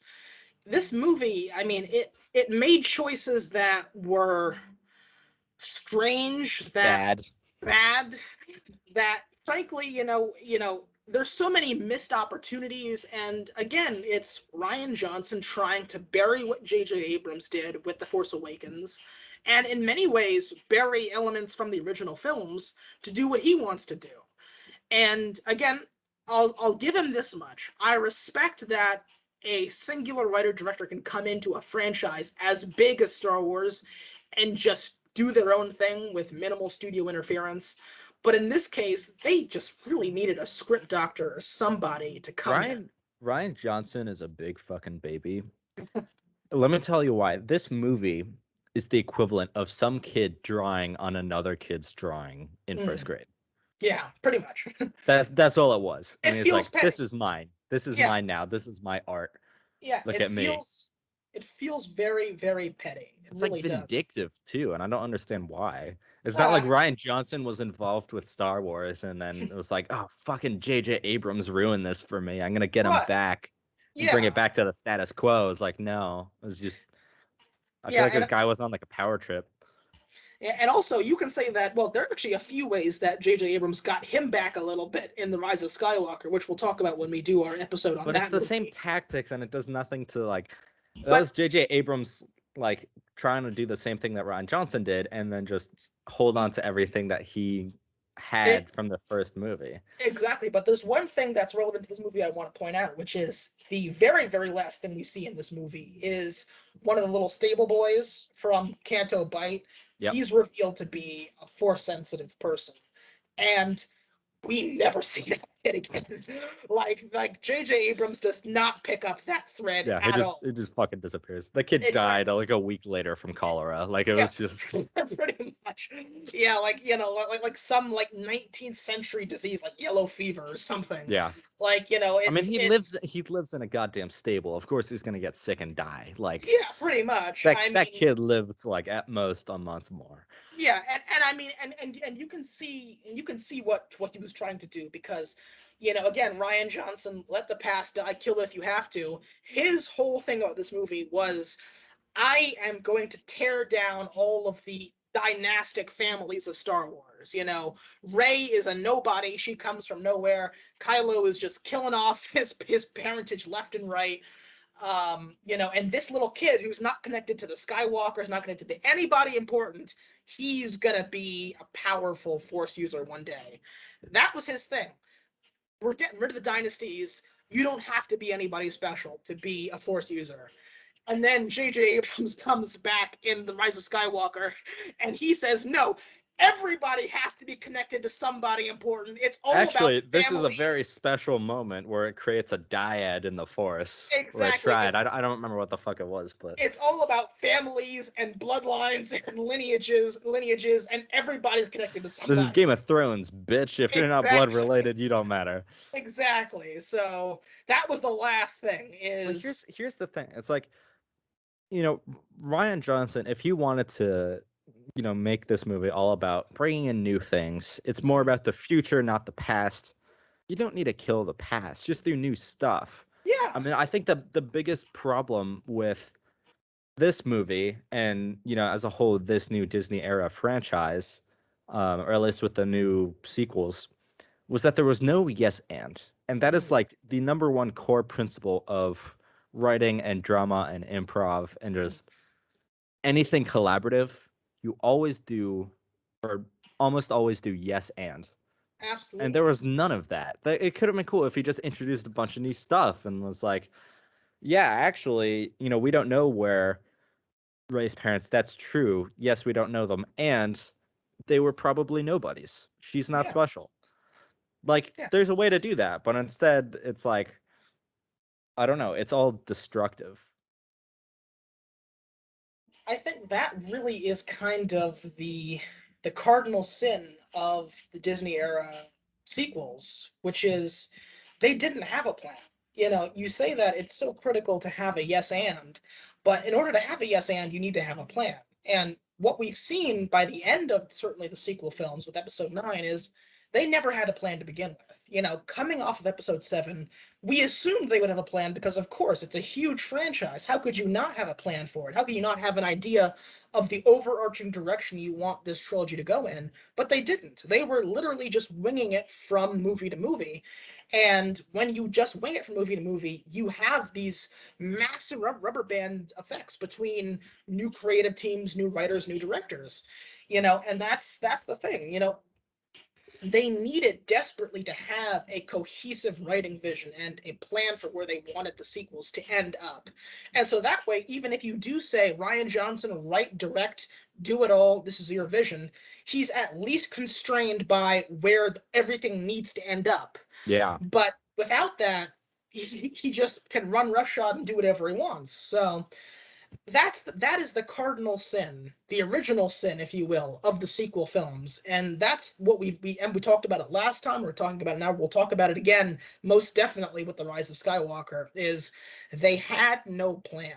And that was the Achilles heel of all of this. You know, Rian Johnson came in, didn't like what JJ did, threw it out. And then JJ came back and then threw out a lot of what Rian did. And it just felt like reaction movies based on what that director didn't like about what the previous director did. It was like the movie franchise equivalent of a diss track. It's exactly what it felt like. Each movie was a diss track of the previous one. I mean, even J.J. Abrams coming back at all for episode 9 was kind of a reaction, because people saw, okay, episode 8 was really divisive with audiences. Let's go back to the known commodity. Let's go back to what's safe with J.J. Abrams. And I feel like you would have had less rubber banding if they had stuck with their original idea, which was to do 3 movies with 3 different directors. But when they brought JJ back, this time he had an axe to grind. This time he's saying, damn whatever they did in episode 8, I'm going to finish the story that I wanted to tell and I wanted to set up with episode 7. And so guess what? Kylo, the mask is back on. Rey is actually an incredibly important person. Like, all this stuff. You know, if I can't have Snoke, I'll bring back Palpatine. Like, all of this stuff, it just feels like such a reaction to JJ now trying to fix what he didn't like about what Rian did and finish telling his story, which he was never even intended to finish in the first place. So there was no plan, and it is shocking to me that for such a huge company like Disney and such a huge property like Star Wars, they went into it just saying, we're too big to fail, let's wing it. You know, they are right in the sense that they are too big to fail. These movies will make huge money no matter what. But as we saw, you know, still make it good. Like, you should still try. You could still try and still make it good, because they got burned badly with the audiences on episode 8, and then they got burned even worse with critics on episode 9. So, you know, you could make money and still make them good, but they had no plan. So they only made money. That's kind of the unfortunate thing, is like, you know, movies these days, it's become such an industry, and it's no longer really an art form. It's just purely entertainment. And, you know, I feel like, you know, they could have brought back some of that artistic integrity if they had been like, yeah, we're going to have a new director for each new movie. Each new movie is going to, like, look different. It's going to be stylized based on whatever the director wants. We're giving them creative freedom, but, you know, this is the script we have written for the trilogy, so they just need to follow this general guideline. But make it look however you want. That would have been cool. Yeah, absolutely. But instead, they were just like, okay, you do what you want. All right, you do what you want. Oh, you don't like it? Okay, you just scrapped everything. All right, you're no longer available. Let's get you to do the third one now. Oh, you didn't like what he did. Oh, so you're just going to scrap everything? All right, well, at least we're making money. Yeah, There's no effort to make it cohesive, make it like a work of art, make it like introduce, you know, new original ideas that, you know, further the story in the world. Instead, it's just, how do I make more money from this? No, exactly. And that actually is one area where I am going to disagree with you a little bit, because, again, you know, Rian Johnson was the writer-director of this movie. You know, he had minimal studio interference. This is his vision. Yeah. So in that way, it is art. It is his art. It's just not very good, in my opinion. Yeah. And it made a lot of choices that I don't like. So, you know, it is his art, but it's not what's best for Star Wars. I truly believe that where he would have been happiest is getting his own solo movie where he can just explore a corner of the universe, like The Mandalorian, where he just doesn't have to. Doesn't have to have any strings to the main films. Yeah, tell a new original story with Yeah. entirely new characters. You don't touch any single character that existed in the Star Wars universe before. You're creating only new stuff. That would actually be great if Sure. Disney did that. Because I'm sure so many like writers and directors would love to be part of the Star Wars universe, and it just expands it and grows it. If there's like stuff that people don't really like, we'll just say, oh, we're not going to touch this corner of the Star Wars universe because fans were really divisive about that. But something else blows up, and they're like, okay, now let's find a bridge between kind of the main canon and this new piece. Oh, absolutely. And that's kind of what they're doing now with Rogue Squadron and the Taika Waititi Star Wars project, where they are bringing in these really distinct creative voices and just saying, here's your sandbox. You don't have to connect to anything. Just make your movie and, tell whatever story you want. And that's brilliant, But I'm really excited for Star Wars Visions too. I don't know if you've heard about this, but that just came out a couple days ago. Yeah. So yeah, absolutely. That I think is really the future of Star Wars. But I think he would have been happiest there and not doing this, being the middle of the sequel sandwich. Yeah. Because clearly he has really no interest in the lineage of the original films, in what was set up with The Force Awakens, or even setting up the final episode 9. As we saw, by the end of his movie, he leaves the next director, whoever it is, with nothing, an empty cupboard pretty much. So clearly this was not his cup of tea. He would have been happier just having his own thing. But one last thing, because I want to get to your script, your rewrite, is I have to point out just how strange it is, because Rian Johnson, he did lots of good stuff before The Last Jedi, and also his next movie after The Last Jedi was a movie that I really loved, which is a Knives Out, which was a fantastic... That was Rian Johnson? That was a Rian Johnson written and directed movie. Oh, shit. Yeah, and Knives Out was fantastic. It was a really funny, really fascinating, kind of twisty murder mystery detective movie.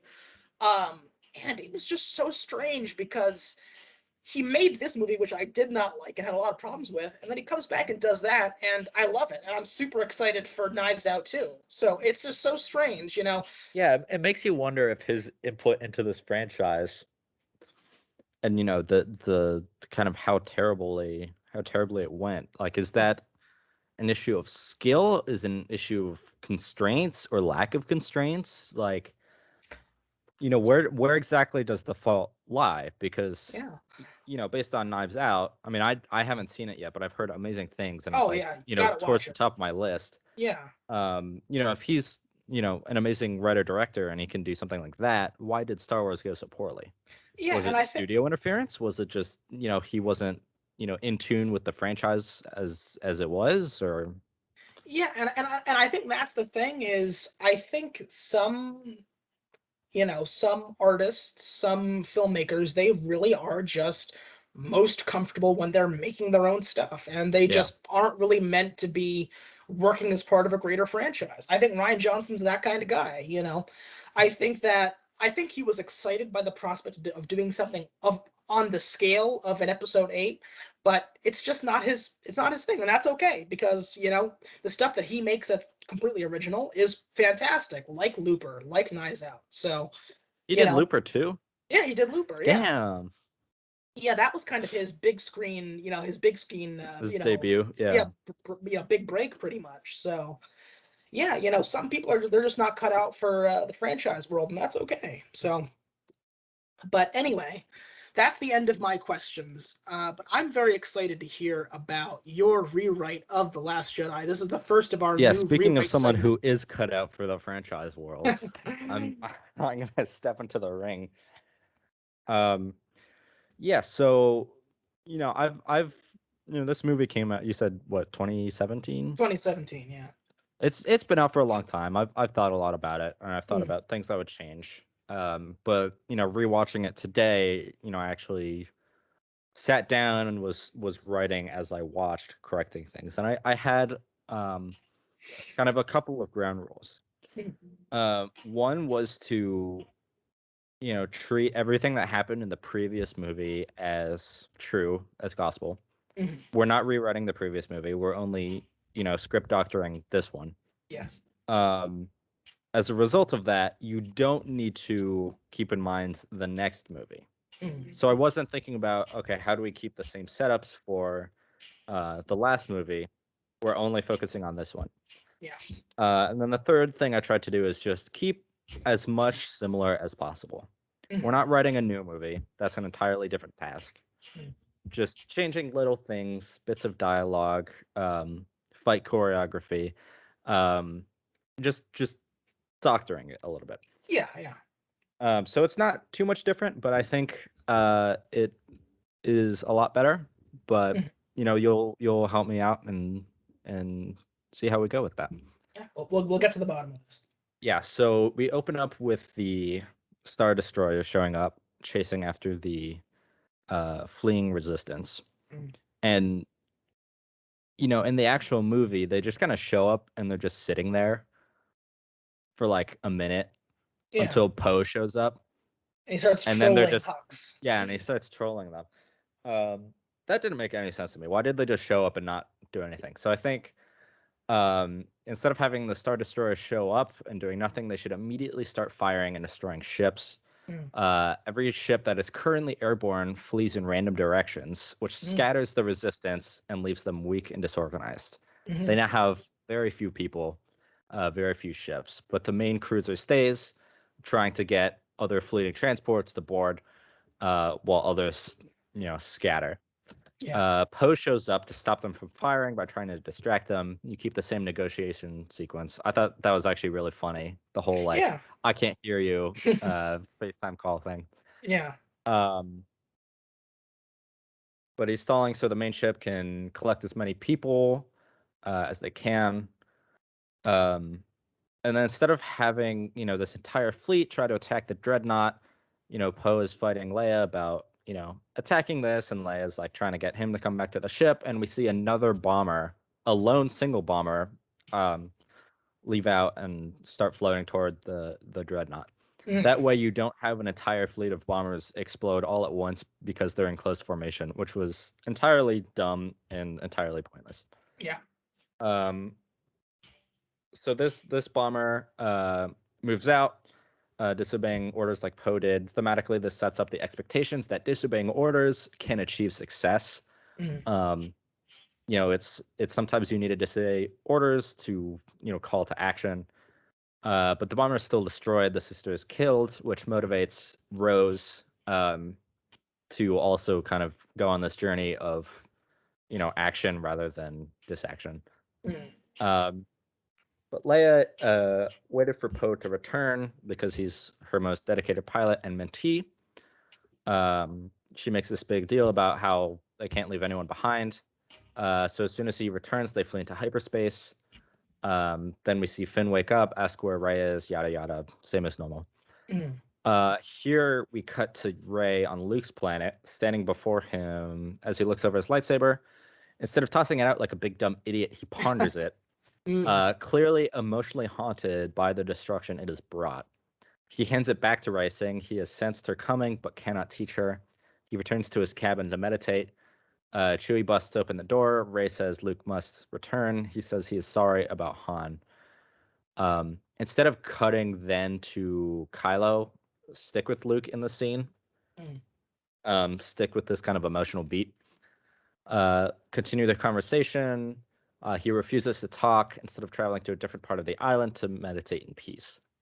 Cut out the alien milking scene because it's gross. Yes. In fact, the entire her following him around scene is kind of pointless. Have her just stand there as he meditates on the hill. That's when she hears the voices in the wind calling her to the center of the island with the tree thing. Luke takes notice but does not follow. As she reaches for the books, Luke shows up, same as normal. Luke reiterates that he cannot teach her. Now we cut to Kylo Ren meeting with Snoke. Make Snoke a giant, more similar in size to his projectors, make him more intimidating. You know how in the third movie how Palpatine was like looks kind of like GLaDOS and he was like attached to all this machinery because he was so old. Do that. Do that. I like that imagery. Make it seem like Snoke is really physically weak, but so strong with the Force that he's almost immortal. Yeah. And it also just, giant, imposing figure. Make him actually, 10, 12 feet tall, because that's cool. We don't have aliens like that. Yeah. Make him more intimidating. Perhaps he is frail, hooked to machinery, and barely clinging to life, but he is still incredibly powerful with the Force. He cannot move from his throne. Also, the gold robe is stupid. Make him just wear black or something. I don't know. Yeah. Yeah, my font is so small. I keep losing my place. Yeah, he criticizes Kylo for being a child in a mask, yada yada. Keep that the same. Kylo has his freak out in the elevator, and we cut to Snoke laughing maniacally. He's clearly manipulating Kylo in some way. Kylo yells to get his fighter ready. Now we cut to General Organa on the ship, having just arrived out of hyperspace. She uses the Force to pull Poe towards her, drawing parallels between her and Vader. She seems very mad, very strict, and the audience has this moment of, whoa, she can use the Force? That's cool. She scolds Poe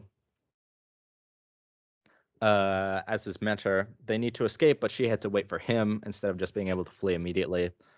Then suddenly the Star Destroyers arrive out of hyperspace, having tracked them here. Realizing that they cannot escape through hyperspace, they instead dedicate more energy to their shields. I felt like the fuel thing was kind of dumb. I feel like if it's just general energy, like, you have to turn off the shields in order to flee to hyperspace, but that would leave them vulnerable. Like, something like that. I don't know. So they're just kind of stuck in spot rather than, driving down the highway at 25. Yeah. Yeah. Also, with the tracker, they never explain how that actually worked. Yeah. In this movie, that's another thing that I realize is that There's a throwaway line that it's a new technology, but the principle is the same as old tracking, where you only track from the one ship for some reason.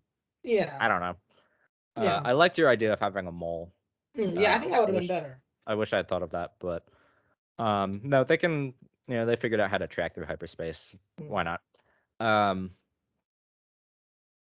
Yeah, so they show up, they turn on the shields, but Kylo's in his fighter, and they scream out other fighters, and the hull is blown open. Yeah, the hull blows open, but Leia uses the Force to immediately pull herself and the debris back into the airlock. The audience has the secondary moment of, whoa, she's that powerful. Double the impact, and leaves the audience curious about how powerful Luke is. She is saved, pulled out of the airlock, and sent to the medical bay. Finn picks up the cloaked binary tracking beacon, which was a really dumb name. That's more movie science jargon. Yeah. Like, that doesn't mean anything. No. Just say the tracker. Yeah. I don't know, the Rey's tracker. Now we cut back to Rey on the island with Chewie. Luke is exploring the Millennium Falcon, recognizing how worn down it is. Perhaps he looks at his own hands or a mirror or something, recognizing how old he has become. He finds his old R2 unit, which instead of coming back to life is, run down and kind of a heap of junk. He tries to fix it up and accidentally displays the original message of Leia asking for help. He decides to confront Rey and says that he will not train her, but can teach her why the Age of the Jedi should end.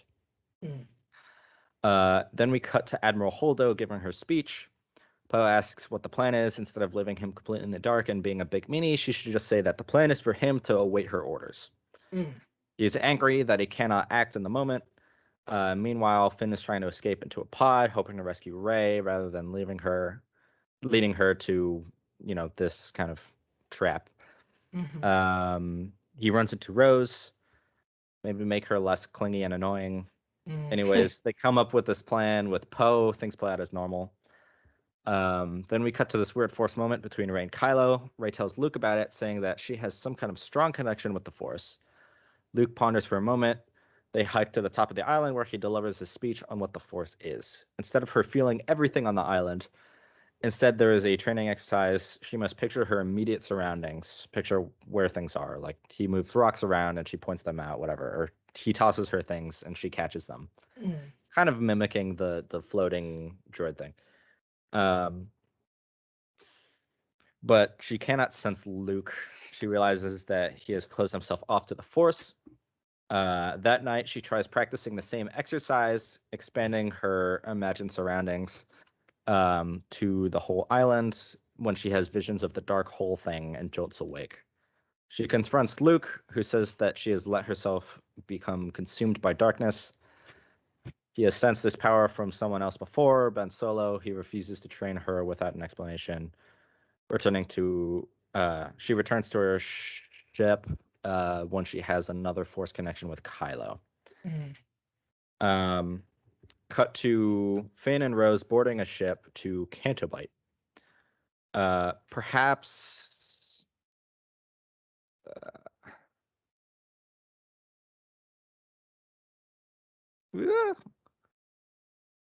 Cut to Finn and Rose boarding a ship to Canto Bight. Perhaps they need to steal some power, weakening the shielding of the fleet in order to jump to hyperspace. Don't know. But they get to Canto Bight. Things play out as normal, aside from the terrible dialogue. But I think it would be cool if, one of the Star Destroyers sees the ship kind of fleeing off from the main cruiser and follows them. And when they end up in Canto Bight, this, Star Destroyer shows up in the sky, and, the First Order kind of executes their jurisdiction over this planet. Yeah, that would be cool, yeah. Just so you can see how much control, the First Order has, and instead of just random Canto Bight law enforcement, it's like more stormtroopers. Yeah. They're like harassing the people looking for these two fugitives, Finn and Rose. Cut to Rey continuing to meditate and practice. Luke sees this, seeing that she will train herself if need be, and they begin their second lesson. Cut out the lightsaber training scene because it's super dumb. We see Luke's flashback, how Kylo had destroyed the Jedi Temple. Rey calls him out for being a pitiful old man, the fact that he gave up teaching at his first failure. Cut to Admiral Holdo leading the fleet. One of the ships has finally lost power, immediately being destroyed. They are running out of time. Cut to Finn and Rose in jail. They meet the shady guy. Things play out as normal. Rose releases the animals and the kids. Skip the ring part because it's dumb and the kids wouldn't know what the resistance is. They're just, glad to no longer be child slaves. Yeah. Instead of the typical police running this planet, the Star Destroyer and its stormtroopers have taken over jurisdiction, hunting down the fugitives, Finn and Rose. Things play out as normal. The Codebreaker offers them escape for a price. Also, he doesn't have a stutter. Yes. Cut to Luke opening himself back up to the Force to contact Leia. Rey and Kylo share their Force moment, only he isn't shirtless. Things play out as normal. Cut out Let the Past Die, Kill It If You Have To. Bad message and dumb theme for the movie. Rian Johnson is not a subtle writer. No. Rey, stunned by what Kylo has said, finds her Force connection shut as she senses the hole. Instead of getting sucked in, she drops in willingly, her curiosity getting the best of her. She sees this weird mirror thing. Using her Force meditation, she is able to sense every single one of those beings as her rather than reflections. She is fully controlled by the Force, unsure if the actions are hers or if she is the reflection. She kind of understands that the dark side means letting go complete control to the Force and letting the Force act through you rather than you acting through the Force. So it's just about letting go of your willpower and letting the Force do whatever it wants. Yeah. Yeah. And then she has a conversation with Kylo, telling him about this experience and feeling drawn to the dark side. Letting go of control feels good. Luke confronts her, asking her to leave. He does not want to train her, so she begins to fight him. She does not win, but instead she gets pinned down. Luke opens up to the Force to sense Rey, and we see the same scene, him doing the exact same thing to Kylo as a child. We see the backstory play out again, but this time he realizes that Rey isn't, corrupt in the same way. Rey gives a speech trying to show Luke that people can turn back and forth as long as there is a balance. She gave into the dark, causing Kylo to give into the light. When they are balanced, they are connected, which would explain the kind of Force FaceTime things. She flees the planet, hoping to turn him to the light. We see Luke ready to burn the original Jedi text, but he is hesitant. Suddenly, lightning strikes the tree, and Luke is heartbroken. He runs in to save the texts, but is driven out because of the fire. Suddenly, the Force ghost of Yoda appears to part his wisdom. The Jedi texts contain nothing of substance. The true meaning of the Jedi is to maintain balance in the Force. Perhaps this means the creation of the Sith, the darkness, is when there's a lack of balance, which would make Rey not the last Jedi, but perhaps the first true Jedi, a gray Jedi, one who can straddle the light side and the dark side. Because the whole kind of lore of Star Wars is that for every Jedi, you also have a Sith. Yeah. And one is like super light, one is super dark. But what if you had two people that were like right in the middle, and that's true balance? Which I have to say, because that one thing I wanted to mention is, I think another huge missed opportunity is in the throne room when Kylo was holding out his hand for Rey to join him, and saying that let's reject all the old dogmas of the past, let's create something new together. I wanted to see that play out. I wanted to see Rey accept his offer and see what these two would do together. No longer First Order resistance, but something new. Kind of like what you're saying, a fusion of the light side and the dark side. That would have been fascinating instead of going back to the same conflicts over again. So I wish they would have done that, but I'm glad you're exploring it here. Yeah, I think that would have been cool. I have something a little bit similar. Yeah. But we cut to Finn and Rose talking to the new codebreaker, Benicio del Toro. Finn has a conversation with the codebreaker about the profits of war and how the ships and technology are sold to both sides, considering the message of balance between light and dark. How no side is technically the good guy or the bad guy. Instead, it's just a balance of power. We cut to the fleet. Poe confronts Admiral Holdo. She is clearly in a heated argument with those under her direct command. He sees that Holdo is fueling up the transports and accuses her of being a traitor. She tells him again to await orders. Why is she not telling everyone the plan? Finn and Rose are almost approaching the fleet. Rey jumps into her escape pod and lands on the Star Destroyer. Poe commits mutiny. Things play out as normal. Rey and Kylo meet Snoke in his chambers. Once again, he is giant and intimidating despite being incredibly frail.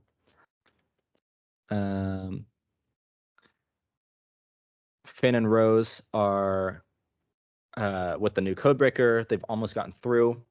The struggles of the mutiny are playing out. Tensions are high. Finn and Rose find the room containing the tracker. They are exciting, having succeeded, when suddenly a chrome hand rests on Finn's shoulder. He looks back, terrified, and we see Captain Phasma greeting FN-2187. The door to the bridge busts open, and Admiral Holdo retakes her ship. She apologizes to Poe, saying she is sorry. We all have different plans and ideologies. Even Leia has had plans that I don't agree with. Her moments of inaction, thinking of the few rather than the majority. I know she has taught you well, and that you would disagree with my plan, but it is the only way. Poe and the other mutineers are led onto a transport. Poe worried that they will still be shot down. He's standing next to Leia's pod, looking out the window, and he's clearly conflicted. Then we cut to Rey and Kylo in Snoke's chambers. Remove the Force grip on Rey. Doesn't seem necessary. She's just standing there as they talk. He says he's going to steal her power, steal the location of Luke from her mind, whatever. Cut to Finn and Rose being brought by Captain Phasma to General Hux. The new codebreaker has sold them out. Then we hear Rey screaming, and we see her held in the air by Force. Snoke says, what is yours will be mine, or tell me where Luke is, or whatever. And he zaps her with tons of Force lightning. We see Kylo flinch. Rey sticks out her hand to Force grab her lightsaber, but Snoke zaps her again, breaking her concentration and causing it to fall to the floor. He lowers Rey to the floor, telling Kylo to kill her and complete his journey to become a Sith. Kylo stands there hesitating. Snoke is disappointed, sensing his hesitation. He tries to push Kylo, saying that he has known him to hesitate before, but that he must kill her if he wants to be a Sith. Rey tells him that she is not asking him to come to the light, she's just asking him why he wants to join the darkness. We see Kylo express confusion.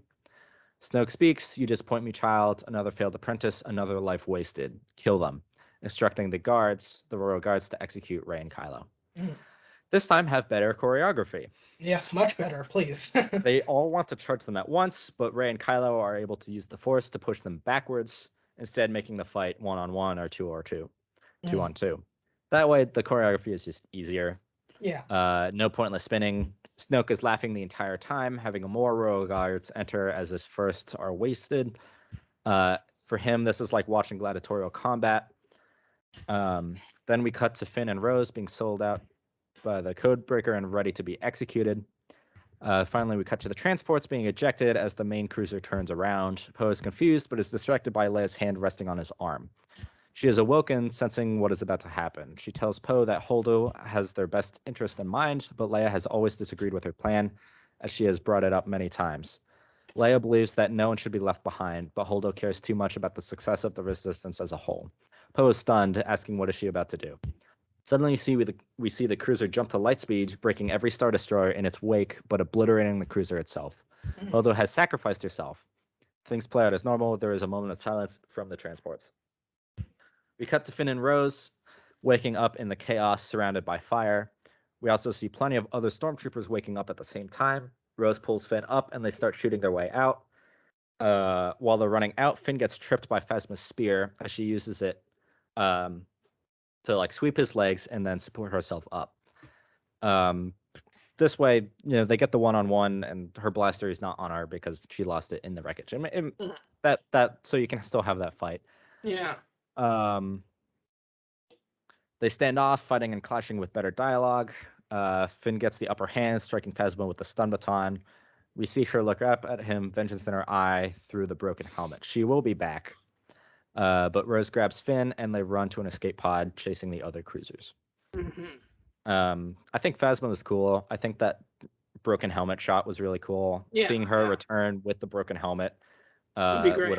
Would be really cool. Yeah. Or no helmet at all. Just have yeah, Brianna Parth. Yeah, exactly. Great actress. So yeah.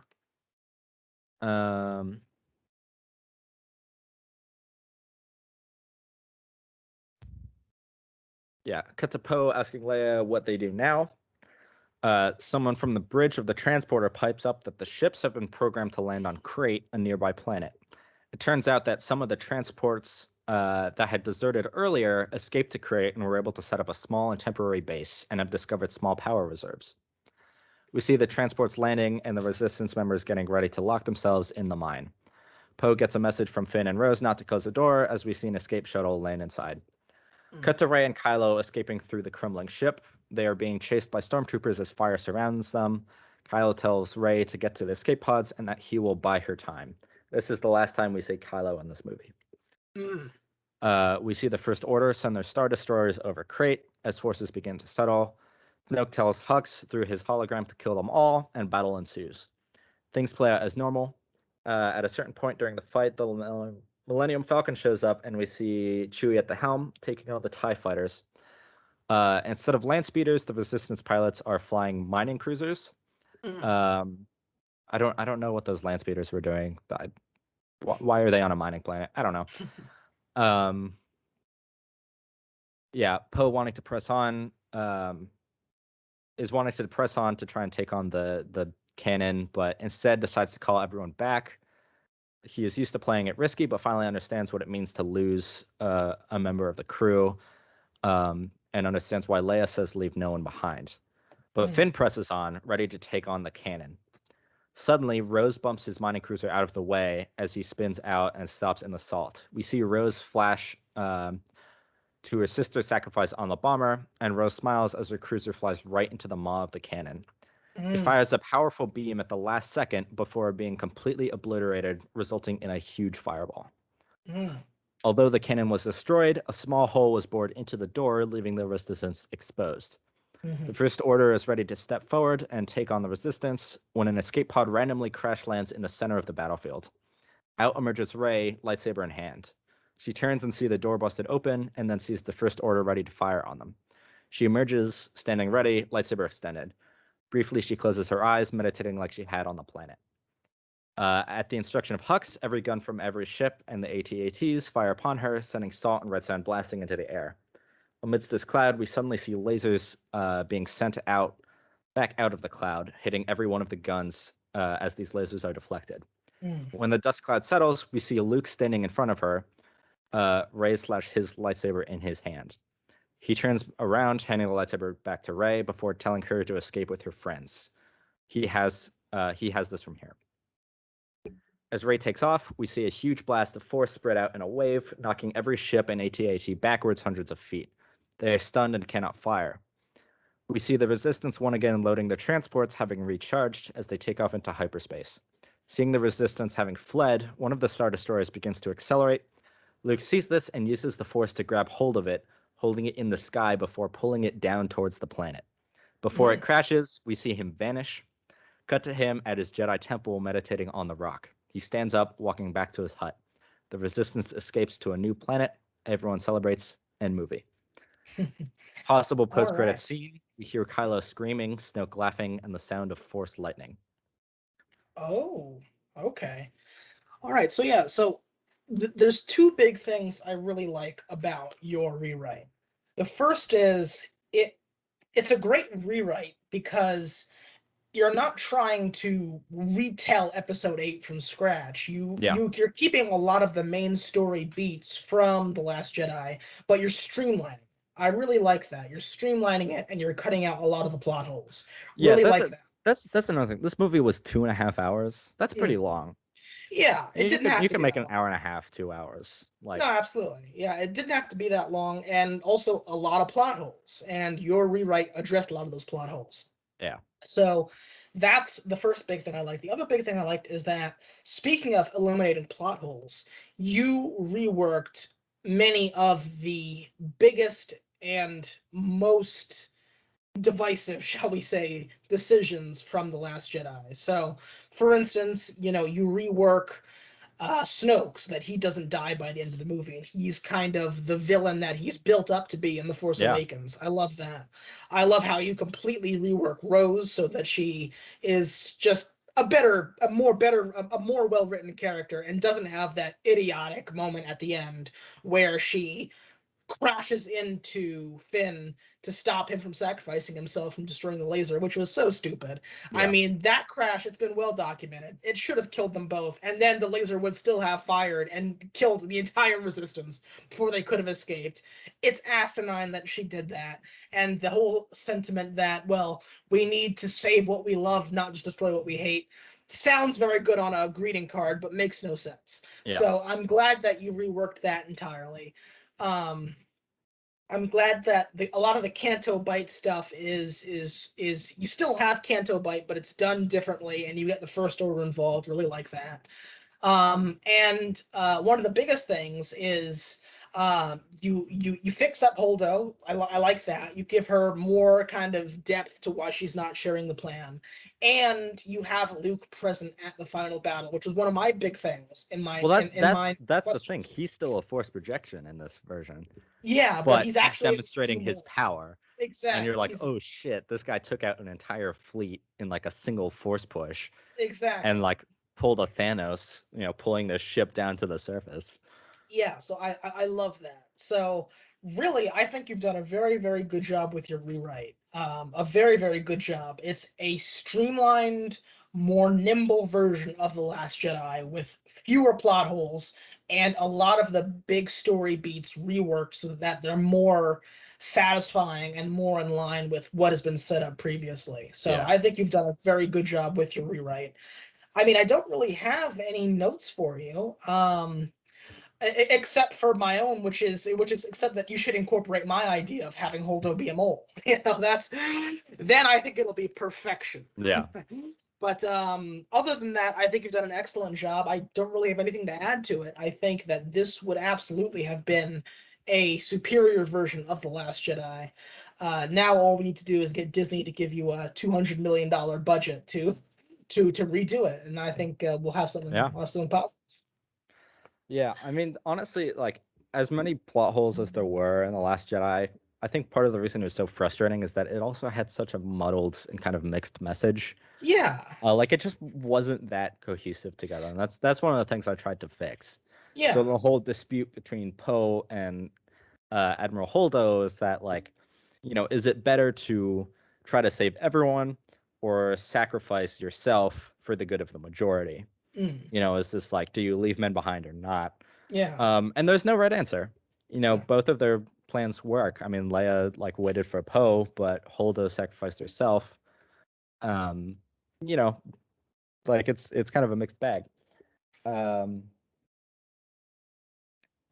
and like with Rey and Kylo, it's this whole like, let go of the past, embrace the future. Mm.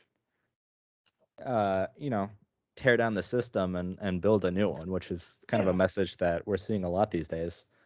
Absolutely. And the introduction of Grey Jedis would just be super cool. Yeah, that would be phenomenal, and that's the other thing that I'm really glad you did is you lean into the ambiguity. Like the Last Jedi, it plays around with the idea of ambiguity, both on the Force side and on the War side, but it never goes all the way. Yeah. The Codebreaker betrays Finn and Rose to the First Order. After he explains that people, smugglers, they're selling weapons to the First Order, they're selling weapons to the Resistance. Everybody's making money. Everyone's just a cog in the machine. And of course, we see with Rey and Kylo and them almost coming together to form something new. They play with ambiguity, but it always comes back to First Order is evil, the dark side is evil, the light side is good, the Resistance is good. Let's go back to the classic binary. And I'm glad that you aren't so limited by that. You kind of lean into the ambiguity a bit more, because I truly do believe that that's the future of Star Wars. The Skywalker saga is done, but that doesn't mean that Episode 9 has to be the absolute last point in the Star Wars timeline. I really do think that in order for Star Wars to remain fresh and be able to tell new, exciting, Force-oriented stories, you can't just have the light side, dark side anymore. You should explore something that's in the middle, something that's gray. Yeah. And I'm glad that you have that in your version. Rey. Exactly. So, no, Rey is done. just gray. Yeah. But so I'm glad you did that. So fantastic job. I think that for our first rewrite of our rewrite segment, you have set a very high bar. So but yeah, great job. I really like your rewrite. Yeah, that would have been a superior version of Episode 8. Yeah, I really like the idea of kind of the whole, I mean, thematically, the whole Star Wars thing is about this yin yang kind of balance of light and dark. Yeah. And I like the idea that, the Jedi create the Sith and the Sith create the Jedi. Because, like, the more you lean to one side, the more power the other side is inevitably going to be holding. Yeah. But yeah, if you have like two people that are just kind of in the center, then it's completely balanced. And I don't know, there's just like a lot you can explore. No, absolutely. And the other thing is that especially after this movie, The Last Jedi, you had a lot of people saying, well, look, see, here's proof that Star Wars is fundamentally a very limited storytelling universe. That between the prequels, the originals, The Force Awakens, and now this, these movies simply cannot escape telling the same old stories over and over again. The Jedi and the Sith going back and forth, whether you call them the Rebels or the Resistance, the Empire, the First Order, they always come back. And I think that, it's easy to point at the sequel films and say that, but the fact of the matter is the Disney era has also given us great examples of movies that buck that trend and series that buck that trend. Rogue One, no Force users, just a really good, solid, gritty, down-to-earth war movie. Yeah. Solo was kind of like this kind of roguish Western thing, and that was really cool. And the Mandalorian, you see. Well, first of all, the only Mandalorians we had seen before were bounty hunters working for the Empire. Yeah. But now, Mando is like an actual good guy, and he's being harassed by, the the Alliance or the The, Rebellion. the New Republic, yeah. Yeah, the New Republic. He's kind of being harassed by them, and he's kind of on their blacklist. And it's like, well, I'm just trying to take care of this kid. They're like, there's no good side, dark side. It's just forces of power that are diametrically opposed, but still forces of power. Absolutely, the Mandalorian is by far the most prominent example in showing that Star Wars doesn't have to be limiting. Star Wars can expand, and you can really explore and dive into these other corners of the universe, where it isn't all light side, dark side, Jedi, Sith, so on and so forth. And so, it was easy, especially after this movie, to embrace that cynicism of Star Wars is fundamentally limited. But I'm so glad that we can come back and look at this with hindsight when we have stuff like The Mandalorian, to show that despite all of the missteps and miscues and the missed opportunities and plot holes of the sequel films, there is still hope for Star Wars, and the future is undoubtedly, I think, brighter for the franchise than its past. So in that way, I embrace Kylo Ren's message, let the past die. Kill it if you have to. No. Don't let the past die. Just do something new for the future. Don't let the good stuff die. Let this past die. Yeah. And let's move unburdened from here. So that's the thing. It's like, Rian Johnson had this dream of subverting expectations. And a lot of people say, oh, Star Wars has, very limited storytelling potential or capabilities, capacity, whatever.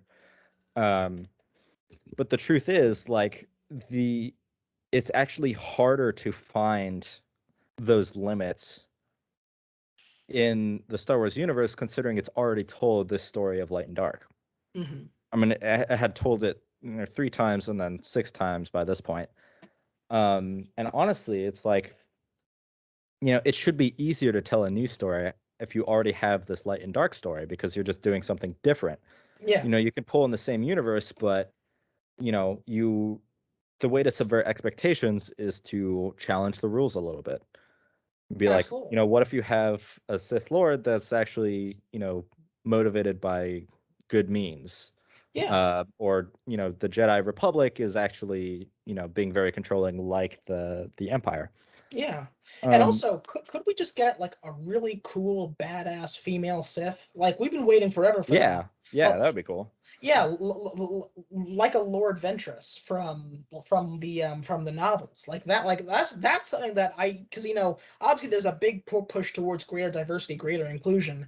Star Wars fans have been waiting forever for a really scary, cool female Sith. I hope that's one thing that we can get. Speaking of kind of subverting things and bringing new elements in, that would be awesome. Like a Ventress or something new. Yeah, diversity would be huge, especially considering there's so many alien creatures. Yeah. That's honestly a little concerning. Why are there more aliens than there are black people in the Star Wars universe? Yes. Like, if the majority is humans, but yeah, when you can count on one hand all the black actors with speaking parts in Star Wars, then that's a problem. Yeah. Yeah, but get more kind of diversity of people in there. Yeah, that would be huge. But the thing I want more than anything from Star Wars, I want an open world Star Wars game. Yeah. Please. Yeah, no, absolutely. Please.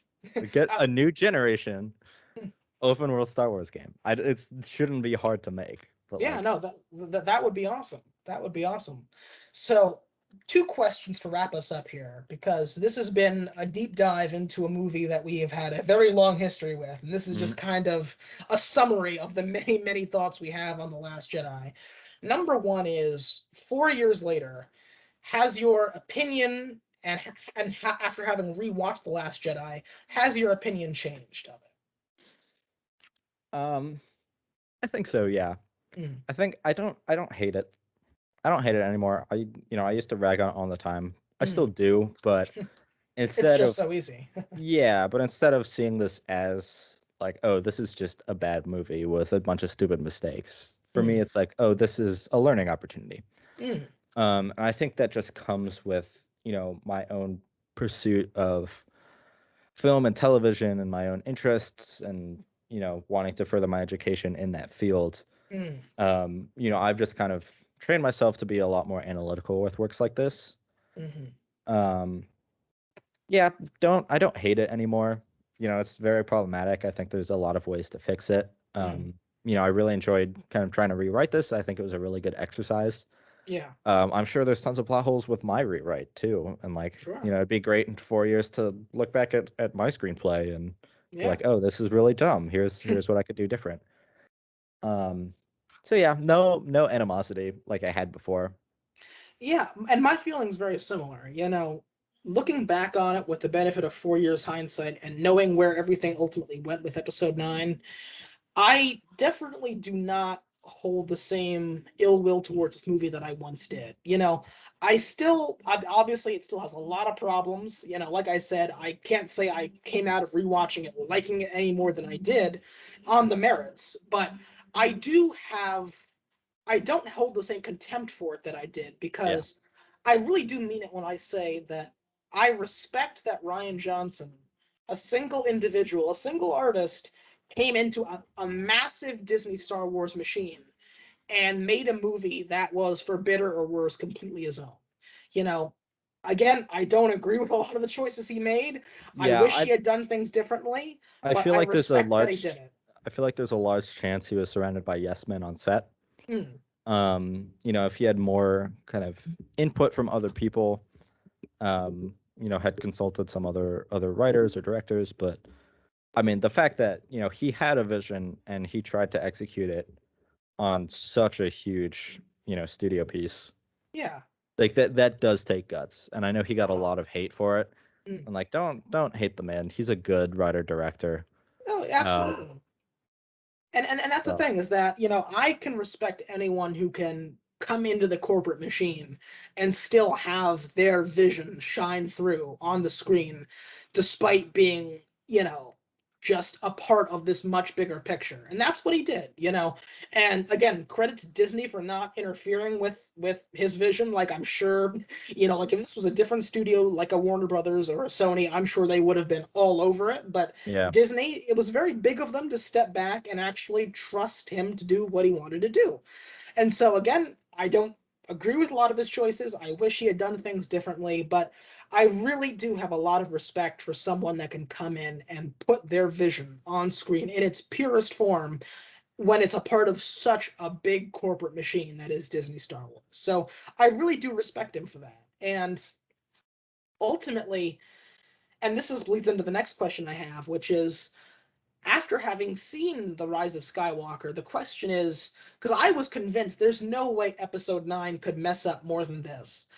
And the question now becomes, and obviously we're going to have a whole finale where we talk about The Rise of Skywalker, but after looking back on it, is episode 8 really the weakest of the sequel films? Because I'm not so sure that it is. I think that The Last Jedi was a vision that I rarely agreed with, but it was a vision and it was coherent.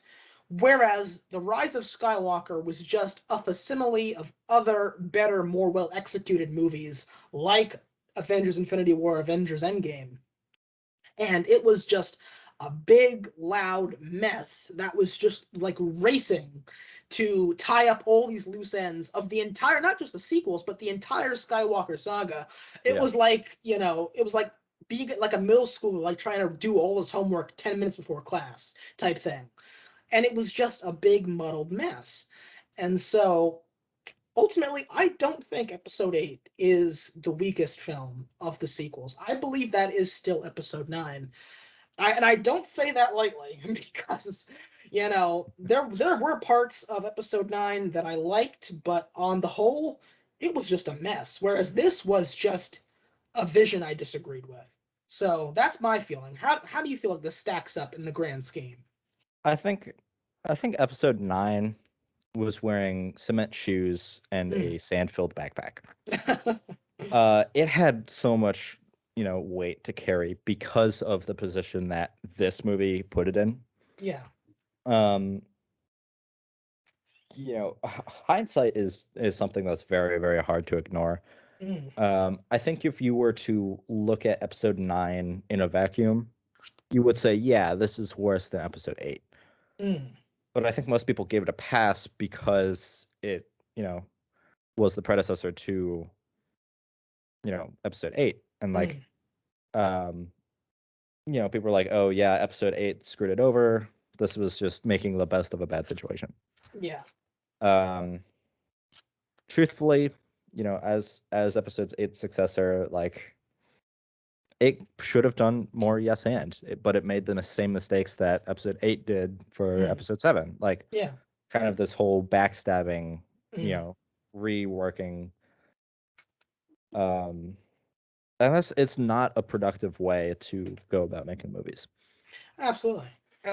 So, well, we will get into that because coming up in just a few weeks, we are going to do a big 2-part finale where speaking of rushing to the end, we're going to do a 2-part finale where we cover the entire remainder of the Disney era of Star Wars, including Solo: A Star Wars Story, Episode 9, The Rise of Skywalker, and of course, The Mandalorian, both seasons. Not all in a single episode. No, this will be cut up, but yeah. But we have a lot to get to. I mean, Episode 9 alone is gonna be a hell of a discussion. Yeah, I'm excited for that one. I'm probably gonna try to do another rewrite of it, but it's gonna be hard. It's gonna be hard having done a rewrite of this one. Yeah. Because it'll be the same situation where I can't go back and change episode 8. I can't touch upon these points that I've changed. Yeah, good luck with that. That's going to be I think that's going to be your greatest challenge yet, is to rewrite episode 9. And it's hard because there's like this whole butterfly effect where as soon as you start changing, small things at the beginning of the film, it ends in a very different place. Yeah. And that sets up the next movie very differently, which the next movie would be entirely different. Yeah, but think about it this way, I don't know. Yeah, but think about it this way. Even though you do have a very weak setup from The Last Jedi, now you have an opportunity to end the Skywalker saga how you want. So I'm excited to hear that. Yeah, I'm not going to make any claims that I'm a better writer than J.J. Abrams, because I think that's setting myself up for failure. That was a monster of a task. But, it's fun to study these things. Yeah, it's just an academic exercise. Yeah, exactly. So that'll be a fun episode to record. I'm looking forward to it. Yeah, that's gonna be something. So we're very excited to get to that. The shit show that is our Disney era Star Wars review rolls on, and we thank you all so much for joining us and listening to our rantings as we recount the old traumas that these movies have inflicted upon us. Yeah. And we are very excited to continue. So, yes. Any final thoughts on The Last Jedi?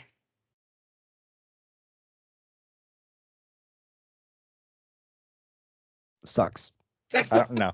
That was we learned a lot from this movie. I'm glad it exists. Yeah, as you said, I think if nothing else, it's a learning opportunity, and let's hope that Disney has now learned. Yeah. Episode 9 isn't the best indication, but we live in hope. Yes, well, so thank you all so much for watching. And next week, finally, we will be covering Shang-Chi and the Legend of the Ten Rings. I know we've kept you waiting. This time we're going to do it. Very excited to talk about that. That's going to be a lot of fun. And until then, thank you all so much for watching, and we will speak to you again next week with that review. Ready? May the Force be with you. Yeah. Nailed it. First take, first try. All right. Goodbye, everybody. Good night.